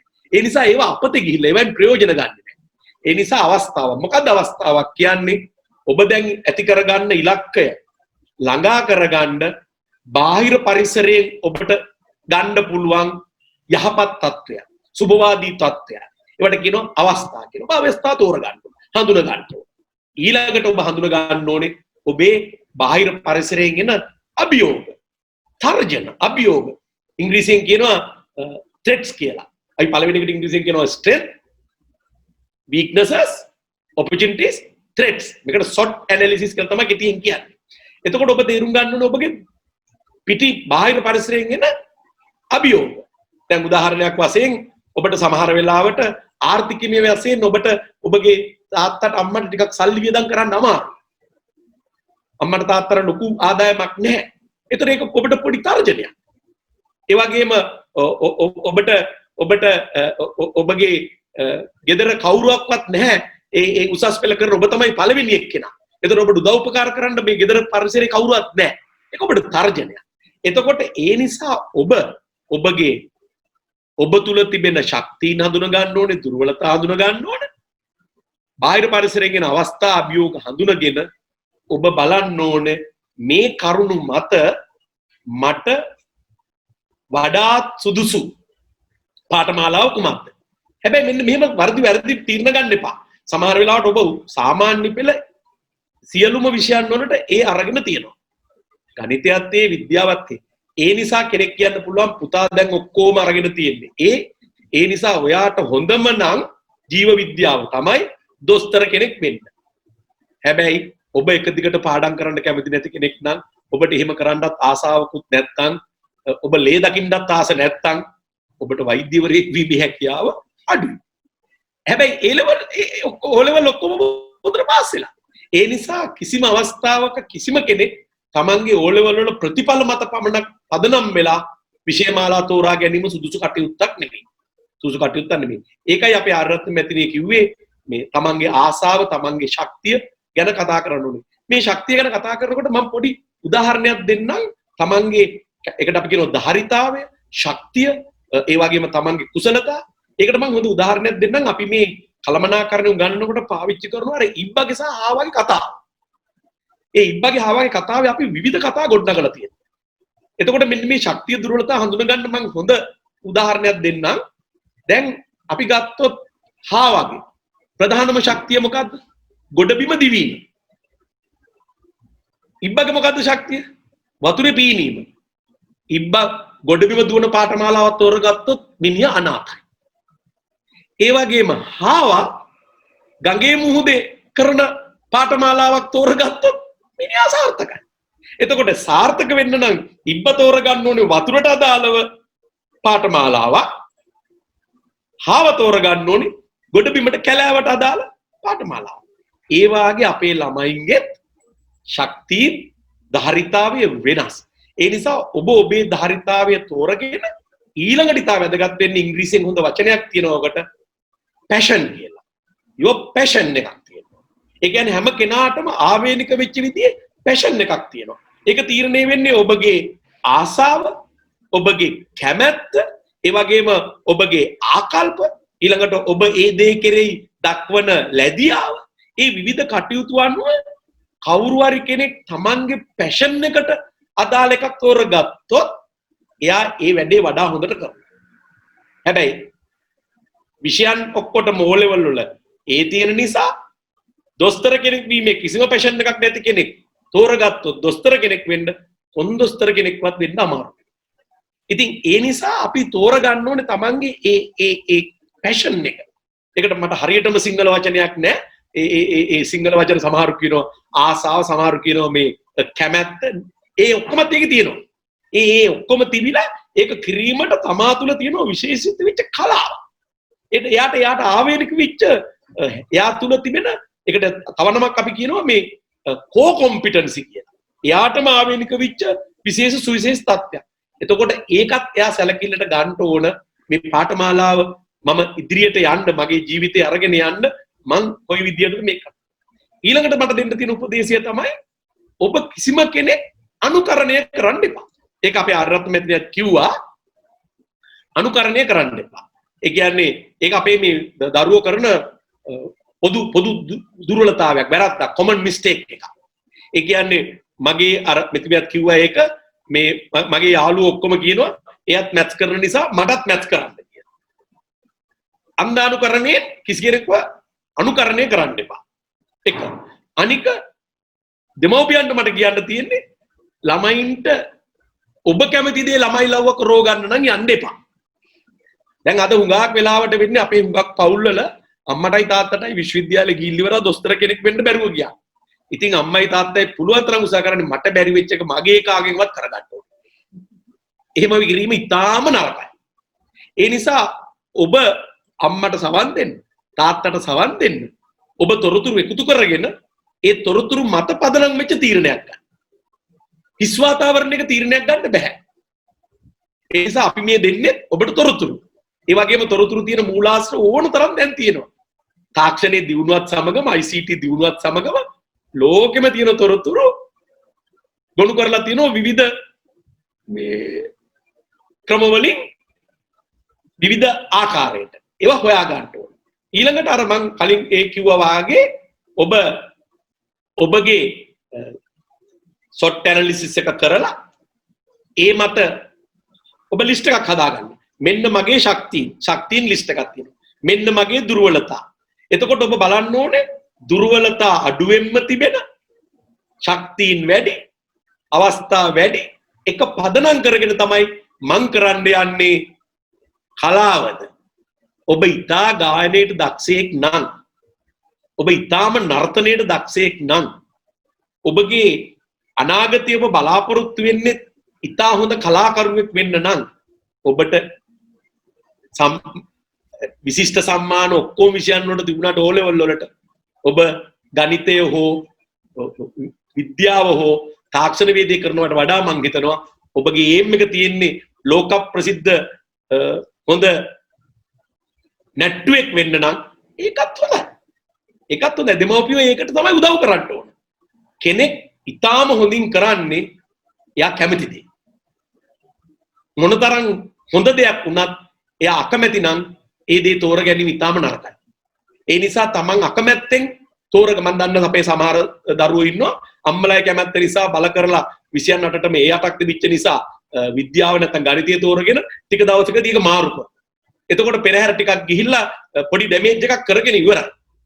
ඒ නිසා අපි හරියටම මේ තීරණය ගන්න ඕන.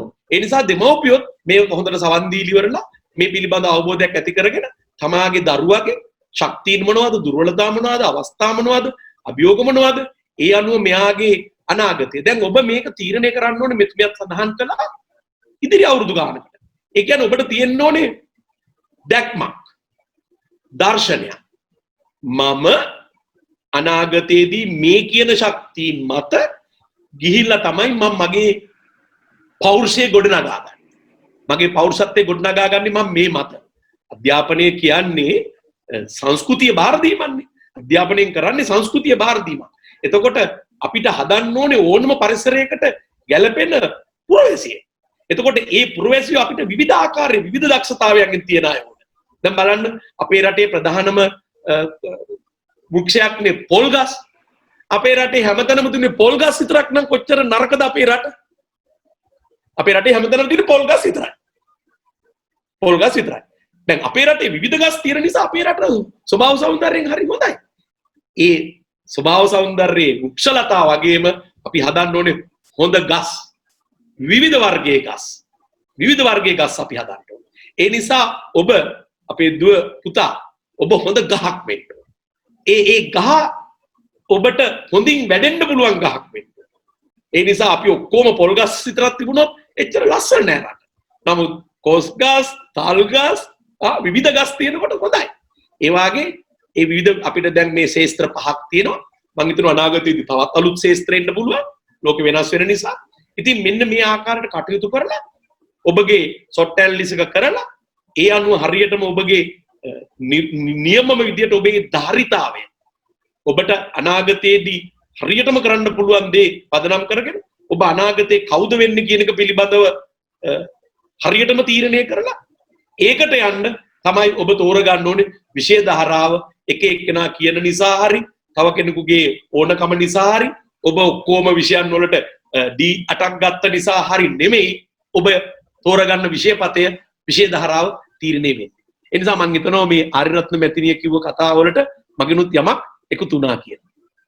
අනිවාර්යෙන් මහාචාර්යතුමනි බොහොම ස්තුතියි ඔබ දෙපළටම කල් වේලාව ගිහිල්ලා තියෙන නිසා මම පෙර කී පරිදි මම වැඩසටහන ආරම්භයේදී සඳහන් කර පරිදි අපි ඒ කියන්නේ අපේ වැඩසටහනට සහභාගී වෙන සිසුන් ඉන්නවා Facebook ඔස්සේ සජීවව සම්බන්ධ වෙන සිසුන් ඉන්නවා Zoom ඔස්සේ සජීවව සම්බන්ධ වෙන සිසුන් ඉන්නවා. ඉතින් මහාචාර්යතුමා මුලදීම මතක් කරා එක තැනකදී කියන්නේ එක ගැටලුවක් යොමු කරන පසිදු අබේකෝන් කියන ශිෂ්‍යයා මහාචාර්යතුමාට තමයි යොමු කරන්නේ. එතකොට ඔබතුමා මුලින්ම කියන්නේ සඳහන් කළා එක් තැනකදී දෙමව්පියන් කියන කාරණේ දෙමව්පියන් කිව්ව නිසා කරන්න එපා කියලා. ඉතින් පසිදු අබේකෝන් කියන ශිෂ්‍යයා යොමු කරන ගැටලුව තමයි කොහොමද දෙමව්පියන්ව කන්වින්ස් කරන්නේ? එයාගේ වචන වලින්ම කියනවා නම් කොහොමද දෙමව්පියන්ව කන්වින්ස් කරන්නේ? මම හිතන්නේ එක්තරා ආකාරයකින් බැරෑරුම් ප්‍රශ්නයක් වෙන්නත් පුළුවන්. මොකද ඒක එක්කෙනාම වෙනස් වෙන නිසා ඔබතුමාගේ අදහස දැනගන්න කැමතියි. ඔව් ඒකෙදි වැදගත්ම දේ තමයි දෙමව්පියන් හොඳට සවන් දෙන්න. දෙමව්පියන්ට හැඟෙන්න ඕනේ ඔබ හරියටම එයාට සවන් දුන්නා. ඒ වගේම ඔබ සවන් දීලා මේ ප්‍රශ්නේ හරියට ඒගොල්ලෝ කියන දේ තේරුම් ගන්න ඕනේ. ඒක ඔබ ග්‍රහණය කරගන්න. ඊට පස්සේ මං කිව්වනේ ඔබට හොයන්න කියලා ඔබගේ ශක්තියින් දුර්වලතා සහ අවස්ථා සහ අභියෝග. ඊට පස්සේ ඒගොල්ලන්ට සවන් දීලා අම්මලා කියන එක හරි නෑ කියලා කියන්න එපා එකපාරට. ඔව්. තාත්තා කියන එකත් හරි. අම්මා කියන එකත් හරි. දැන් මට තේරෙනවා මේ අම්මයි තාත්තයි කියන දේ. දැන් අම්මේ තාත්තේ මෙන්න මගේ ශක්තිය. මෙන්න මගේ දුර්වලතා. මෙන්න මට ගෙදර අවට පරිසරයෙන් තිබෙන අවස්ථා. මෙන්න අභියෝග. එතකොට මෙන්න මේ කරුණු මත මට තේරෙනවා මට වඩා හොඳ මේක කියලා. එහෙම කිරීමෙන් මම මේ රටට නෙමෙයි මම ලෝකෙට විශිෂ්ටයෙක් වෙන්න පුළුවන්. හැබැයි ඔබතුමන්ලා කියන විදියට මට පාඩම් කරන්නත් ගොඩාක් එක දෙකට දැනගෙන ඉන්න බෑ. අම්මලා කිව්වට මට දොස්තර කෙනෙක් වෙන්න කියලා මට දොස්තර කෙනෙක් වීමේ හැකියාව නැහැ මේ කියන ශක්තියින් දුර්වලතා අවස්ථා පදනම් කරගන්න. ඒ නිසා ඔබ ඔබගේ දෙමාපියෝ කන්වින්ස් කරනවා නම් නිකන් වචන වලින් බෑ. ඒකට අපි ඉංග්‍රීසියෙන් කියනවා facts and figures. ඒකට ඔබ නියම විදියට දත්ත දෙන්න ඕන. ඔබ තොරතුරු දෙන්න ඕනේ. ඔබ ඒ කියන කාරණා හේතු සාධක සහිතව ඔප්පු කරන්න. එතකොට ඕනම දෙමව්පියෙක් ඒක පිළිගන්නවා. හැබැයි දෙමව්පියෙක් කල රණ්ඩු කරගන්න එපා. දෙමව්පියන්ට උරණ වෙන්න එපා. දෙමව්පියෝ හැම කෙනෙක්ම කැමති තමන්ගේ දුව, තමන්ගේ පුතා තමන්ට වඩා ඉහළට යනවා. තමන්ට වඩා ඉහළට යනවා. ඒගොල්ලෝ බලාපොරොත්තු වෙන්නේ ඒක. ඒ නිසා තමයි එහෙම කියන්නේ. හැබැයි එහෙම කිව්වට ඔබට ආසාව නැත්තම්, ඔබට කැමැත්ත නැත්තම්, ඔබට ධාරිතාවේ නැත්තම්, ඔබේ දුර්වලතා නම් ගොඩක් එතන තියෙන්නේ. ඒක කරගන්න බැරි වෙන බව අම්මලට කියන්න. එහෙම වුණොත් මම මේකෙන් වෙන්නේ මගේ අනාගතේ සාර්ථක වෙන්නේ නැහැ. මං අනාගතේ මගේ ජීවිතේ අඳුරු වෙන්න පුළුවන්. ඒ විදිහට කරුණු කාරණා සහිතව ඔබ පිළිබඳව ඔබ හොඳ තීරණ ගන්නෙක් බව අම්මලට ඔප්පු කරන්න. ආවට ගියාට කරුණු කියන කෙනෙක් නොවෙන්න ඕනේ. එතකොට පුළුවන් වෙනවා ඔබට කන්වින්ස් කරන්න. මම නම් මගේ අම්මලා තාත්තලා කන්වින්ස් කරේ. ඒ වගේ මගේ දරුවොත් මාව කන්වින්ස් කරලා තියෙනවා ඒ විදිහට. ඒ නිසා මම මගේ අත්දැකීමක් තමයි ඔබට මේ පුතාට මම ඉදිරිපත් කරේ. බොහොම හොඳයි. ඊළඟට තියෙන ගැටලුව තමයි මම හිතන්නේ ඔබ දෙපළටම යොමු කරන්න පුළුවන් ඒ ගැටලුව. කියන්නේ යම්කිසි ශිෂ්‍යයෙක් හෝ ශිෂ්‍යාවක් කියන්නේ නම සඳහන් කරන්න එපා කියලා තියෙනවා ෆීඩ් එකේ. ඉතින් ඒ නිසා යම්කිසි ශිෂ්‍යයෙක් හෝ ශිෂ්‍යාවක් තමන්ට හරි ක්‍රීඩාවක් එක්ක යොමු වෙන ගම තමන්ට ඒ ලෙවල් කරන්න අවශ්‍ය වෙනවා. මොකද පාසලේ රැඳී සිටීම සඳහා පාසලට දැන් අපි ගත්තොත් එහෙම ප්‍රධාන පෙළේ පාසල් වල ෆස්ට් 15 හරි ෆස්ට් 11 හරි ක්‍රිකට් ගහනවා නම් අනිවාර්යෙන් ඒ ලෙවල් වෙනකන් ඉගෙන ගන්න වෙනවා ඉස්කෝලේ ඇතුළත. ඉතින් ඒක නිසා ඒක සාධකයක් බවට පත් වෙනවා තමන්ගේ ඒ ලෙවල් තෝරා ගැනීමේ. යම්කිසි ශිෂ්‍යයෙක් අතිශයින්ම ගණිතය අංශයට කැමති වෙන්න පුළුවන්. හැබැයි ෆස්ට් 11 ක්‍රිකට් ටීම් එකට හරි බිග් මැච් එකක් හරි සෙට් ලං කරන්න තියෙන ආසාව හින්දාම කොමර්ස් පැත්තට යන්න පුළුවන් වෙන්න පුළුවන්. ඒ කියන්නේ ඒක පර්සෙප්ෂන් එකක් ඔළුවේ තියාගෙන කොමර්ස් මැත්ස් වලට වඩා ලේසි කියන එක. ඉතින් ඒක තමයි මේ ගැටලුවේ සාරාංශය විදිහට ගත්තොත් එහෙම. ඉතින් මම කැමති අසංකමිතුමකින් පටන් ගන්න. කොහොමද අපි කෙටියෙන් කාල වේලාව ගත වෙලා තියෙන නිසා කෙටියෙන් ඒකට උත්තරයක් ලබා දෙන්න. එතනදී ඇත්තටම තිබ්බ කිසිම විෂය ධාරාවක් ලේසි වෙන්නේ නැහැ. ලේසිද පහසුද ඕනම විෂය ධාරාවක් ලේසිද ඒක අමාරුයිද කියන එක තීරණය වෙන්නේ ඇත්තටම අපි ඒකට දක්වන උනන්දුව සහ කැපවීම මත. ඒ නිසා තමයි ඒ ලෙවල් කරලා දැන් අපි සාමාන්‍ය කතා බහේදී අපි කියනවානේ ආර්ට්ස් ලේසි මැත්ස් වලට වඩා කියලා. හැබැයි අපි මතක තියාගත යුතු කරුණක් තියෙනවා. ඒ ලෙවල් ආර්ට්ස් කරලා සබ්ජෙක්ට් විෂය තුනම පේරන ළමයිනුත් ලංකාවේ ඉන්නවා. ඒක තීරණය වෙන්නේ ඇත්තටම තමන් තෝරාගන්න විෂය ධාරාවට දක්වන කැපකිරීම සහ උනන්දුව මත. ඒ දරුවාගේ ප්‍රශ්නේදී ඇත්තටම එයාට තියෙන්නේ එයා පළවියට අර මගේ මුලින්ම මම කියනකොට අර කාරණා තුනක් මම පැහැදිලි කරනකොට කිව්වා වගේ දරුවා මූලිකව තීරණය කරන්න ඕනේ ඇත්තටම එයාට අවශ්‍ය මොකක්ද කියලා. දැන් එයා මොකක් හරි පාසලේ ක්‍රීඩාවක් කරනවා නම් සහ එයාට ඒකෙන් බොහොම දිග දුර දැක්මක් තියෙනවා නම් මම යන්නේ මේ ක්‍රීඩාවෙන් මෙතනට යන්න මට ඕනේ කියලා.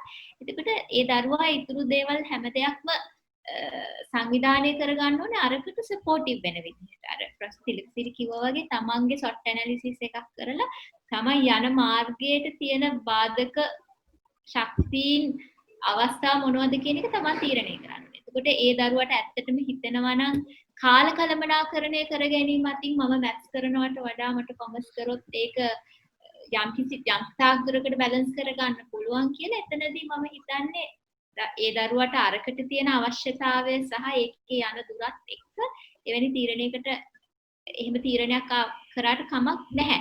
නමුත් එතනදී දරුවාට පැහැදිලි දැක්මක් තියෙන්න ඕනේ ඇත්තටම දරුවාට වඩා අවශ්‍ය වන්නේ මොකක්ද කියලා. ඒ කියන්නේ ක්‍රිකට් ගහන එක දැඩිව ක්‍රිකට් ගහන එකට ආසයි නම් ඒකෙන් නම් කැමැත්ත තියෙන ඒකෙන් ඉස්සරහට යන්න නම් සහ ඉස්කෝලේ ඉතුරු අවුරුදු දෙක සෙල්ලම් කරන එක ඒ දරුවාට දැඩි බලපෑමක් වෙනවා නම් ඒකට අවශ්‍ය පහසුකම සැලසෙන විදිහට තමයි විෂය ධාරාවක් තෝරගෙන ඒකට ගුරුවරුන්ගේ සහ දෙමව්පියන්ගේ සහයෝගය ඇතිව ඒකත් බැලන්ස් කරගෙන ඉස්සරහට යන්න කියන එක තමයි මම කියන්නේ. ඒ අවස්ථාවේදී හැබැයි අර තීරණයට එන එක වැරදි. මැත්ස් කරනවට වඩා කොමර්ස් කරන එක ලේසි. එහෙම නැත්නම් ආර්ට්ස් කරන එක ලේසි කොමර්ස් කරනවට වඩා කියන තර්කයේ එතනට අදාළ වෙන්නේ නැහැ. ඒක සම්පූර්ණයෙන්ම තීරණය වෙන්නේ දරුවා එතනදි කරන උනන්දුව සහ කැපකිරීම මත. මම කැමති මේ ගැටලුවම මහාචාර්යතුමාටත් යොමු කරන්න. ඒ කියන්නේ කොහොමද කියන්නේ තමන් ඉදිරියේදී කරන්න ඉන්න බලාපොරොත්තු ස්පෝර්ට් එකක් හින්දා හරි එහෙම දෙයක් මත ඒ කියන්නේ ඒකේ යම්කිසි සත්‍යතාවයක් තියනවාද කොහොමද මැච් කරන එකට ඒ දාන එෆර්ට් එක දැන් මම හිතන්නේ අසංකමිතුමියත් ඒක ගැන තමයි කතා කරේ මම ඔබතුමාටත් කැමති ඒ ගැටලුවම යොමු කරන්න. ඔව් මම නම් දකින්නේ අපේ A level කරන හැම ශිෂ්‍යයෙක්ම ක්‍රීඩාවක් නම් කරන්නම ඕන. ඉංගලන්තේ වෛද්‍ය විද්‍යාලයට A3ක් තිබුණාට ගන්නෙ නෑ වෛද්‍ය විද්‍යාලයට. එයාට ලකුණු 25ක් දෙනවා. එයා කරලා තියෙන ක්‍රීඩා, එයා කරලා තියෙන සමාජ සේවා කටයුතු සහ විෂය බාහිර කටයුතු. ඒ නිසා මං හිතන්නේ ඒ පුතා ක්‍රිකට් වලට ඉතා දක්ෂයෙක් නම් ගහන්නම තමයි තියෙන්නේ ක්‍රිකට්. හරිද? ඒ ක්‍රිකට් ගහන ගමන් අර අපි දැන් මං කිව්ව දේවල් තියෙනවනේ. දැන් එයා ගණිතයටත් ඕනේ. එයාට ගණිත කරන්නත් ඕනේ. එතකොට එයා ගණිතය තෝරගනි. එයාගේ O level වලින් ඒ සූසුකම් තියෙනවා නම් ඒක තෝරගත්තට කමක් නැහැ. හැබැයි ක්‍රිකට් ගහන ගමන් අර මෙතුමිය කිව්ව කාලකලමනාකරණය. ඒ කියන්නේ අපිට ඕනේ නම් අපේ සිංහල භාෂාවේ කියමනක් තියෙනවා සිත ඇත්නම් පත කුඩා නොවේ කියලා. සිත ඇත්නම් පත කුඩා නොවේ.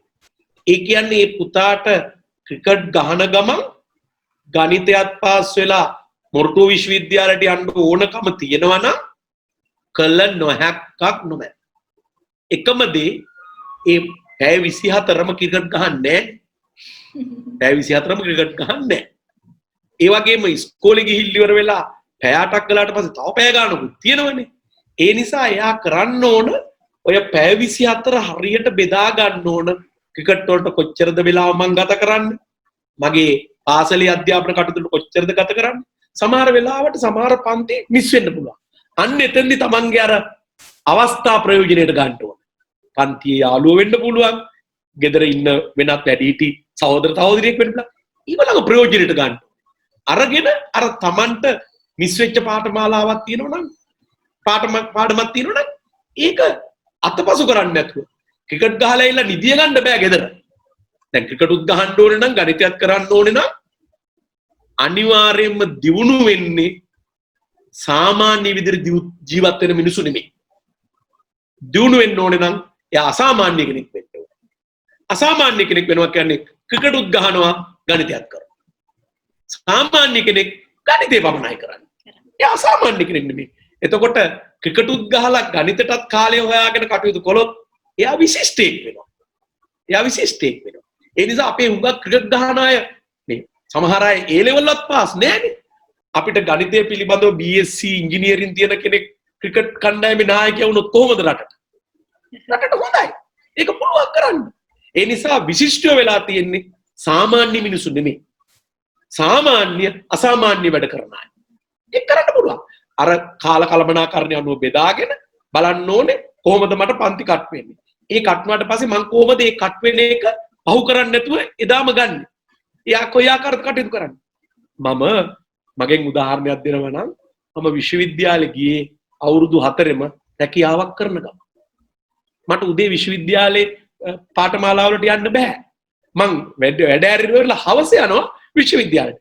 ගිහිල්ලා නෝට්ස් ලියා ගන්නවා, මගේ යාළුවන්ගෙන් ඒවා අහගන්නවා. මම රක්ෂාවක් කරන නිසා මම ටිකක් සල්ලි හම්බ කරගත්ත නිසා මගේ යාළුවන්ට තේ හිම අරන් දෙනවා. මොකද ඒගොල්ලන්ගේ හිත දිනාගෙන මට මගේ කටයුත්ත කරන්න උදව් කරගන්න.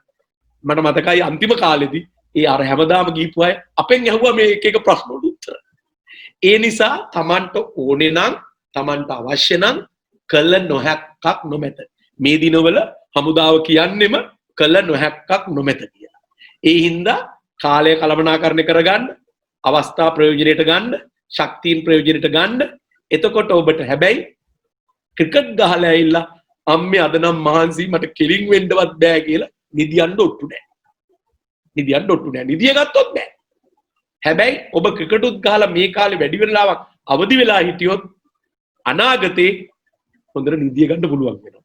මොකද හොඳ රැකියාවක් කරලා හොඳ ආදායමක් උපයලා හොඳට කටයුතු කරලා ඉවරලා සුඛෝපභෝගී ජීවිතයක් ගත කරන්න පුළුවන් වෙනවා.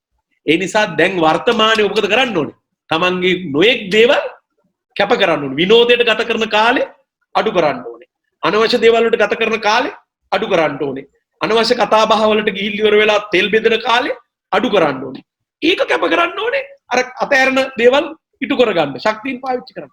එහෙම කළොත් මේක අනිවාර්යයෙන්ම කරන්න පුළුවන්. ඒක එක පැත්තක්. එතකොට හොඳම ක්‍රිකට් මම දන්න මගේ මිත්‍රයන්ගේ දුවලා පුතාලා ඉන්නවා ක්‍රීඩාවෙන්ම ගිහිල්ලා ක්‍රීඩාවටම අදාළ උපාධි කරන අය. ගණිතය කරන්න පුළුවන් නම් ඒක හොඳයි. එහෙම නැත්නම් ඔබට හිතෙනවා නම් මට ක්‍රිකට් වලින්ම තමයි යහට යන්න ඕනේ කියලා. අද අපේ රටේ හුඟක් විශ්වවිද්‍යාලවල තියෙනවා ක්‍රීඩාව හා බැඳිච්ච උපාධි. Sports management. එතකොට ඔබට ඒ පැත්තෙන් යන්න පුළුවන්. එතකොට ඔබ ක්‍රීඩාවට මේ කටයුතු පාවිච්චි කරන්න පුළුවන්. ඒකත් එක විදියක්. උපාධියක් ලබා ගන්න. මම මෑතකදී එක රූපහරි නාලිකාවක ගියා මේ සමුග සාකච්ඡාවට. ඒකට ගෙනල්ලා තිබ්බා ලංකාවේ බැඩ්මින්ටන් සූරිය. ඇය විසාක විද්‍යාලයේ බැඩ්මින්ටන් සූරිය. ඇය අපේ ජයවර්ධනපුර විශ්වවිද්‍යාලයේ ස්පෝර්ට්ස් මැනේජ්මන්ට් ඩිග්‍රිය කරන්නේ. Sports management. එයා කියනවා මම සර් බැඩ්මින්ටන් වලට ටිකක් වැඩිපුර කාලේ ගත වෙනවා. ඉතින් ඒ වුණාට මම කොහොම හරි මගේ දේශන සාකච්ඡාවලට යන්නේවා ලියාගෙන කරගෙන පාඩම් කරලා කරගෙන යනවා. මම දැන් සෑහෙන ප්‍රමාණයක් උත්තර කරලා තියෙනවා. ඒ නිසා මම මේ උදාහරණයක් කිව්වේ කරන්න පුළුවන්. හැබැයි අවශ්‍ය වෙන්නේ ඒකට ඉංග්‍රීසියෙන් කියනවා අපි desire. You must have the burning desire and commitment and dedication. ඒකටත් ඕනේ D's ඕනේ D's. Desire, dedication, and determination. මේවා තියෙනවා නම් අර D 8ටත් ওই D 3ත් එකතු කරගත්තොත් කරන්න පුළුවන්. බැරි වෙන්නේ නැහැ. බොහොම ස්තුතියි මහාචාර්යතුමනි. ඉතින් අද දවසේ අපගේ ග්‍රෝවිත් SLTC වැඩසටහනට ලැබිලා තියෙන කාල වේලාව මෙතනින් අවසන් වෙනවා. ඉතින් තවත් දවසක මෙවැනිම වටිනා හරවත් වැඩසටහනක් ගෙනීමේ බලාපොරොත්තු ඇතුව තමයි අපි අද සම්පූර්ණ යන්නේ. ඉතින් අද දවසේ අපේ වැඩසටහනට උසස් පෙළට ඔබට ගැළපෙනම විෂය ධාරාව තෝරාගන්නේ කෙසේද කියන කාරණය සම්බන්ධයෙන් අපගේ අද සම්පත්දායකයන් ලෙස සහභාගී වුණු මහාචාර්ය තිලකසිරි මැතිතුමාටත් අසංක අබේකෝන් මැතිතුමියටත් අපි බෙහෙවින්ම ස්තුතිවන්ත වෙනවා. ඉතින් මෙවැනිම වූ හරවත් වැඩසටහනකින් යලිත් ඔබව හමු වෙන බලාපොරොත්තුවෙන් අපි අදට සම්පූර්ණ කරනවා. බොහොම ස්තුතියි.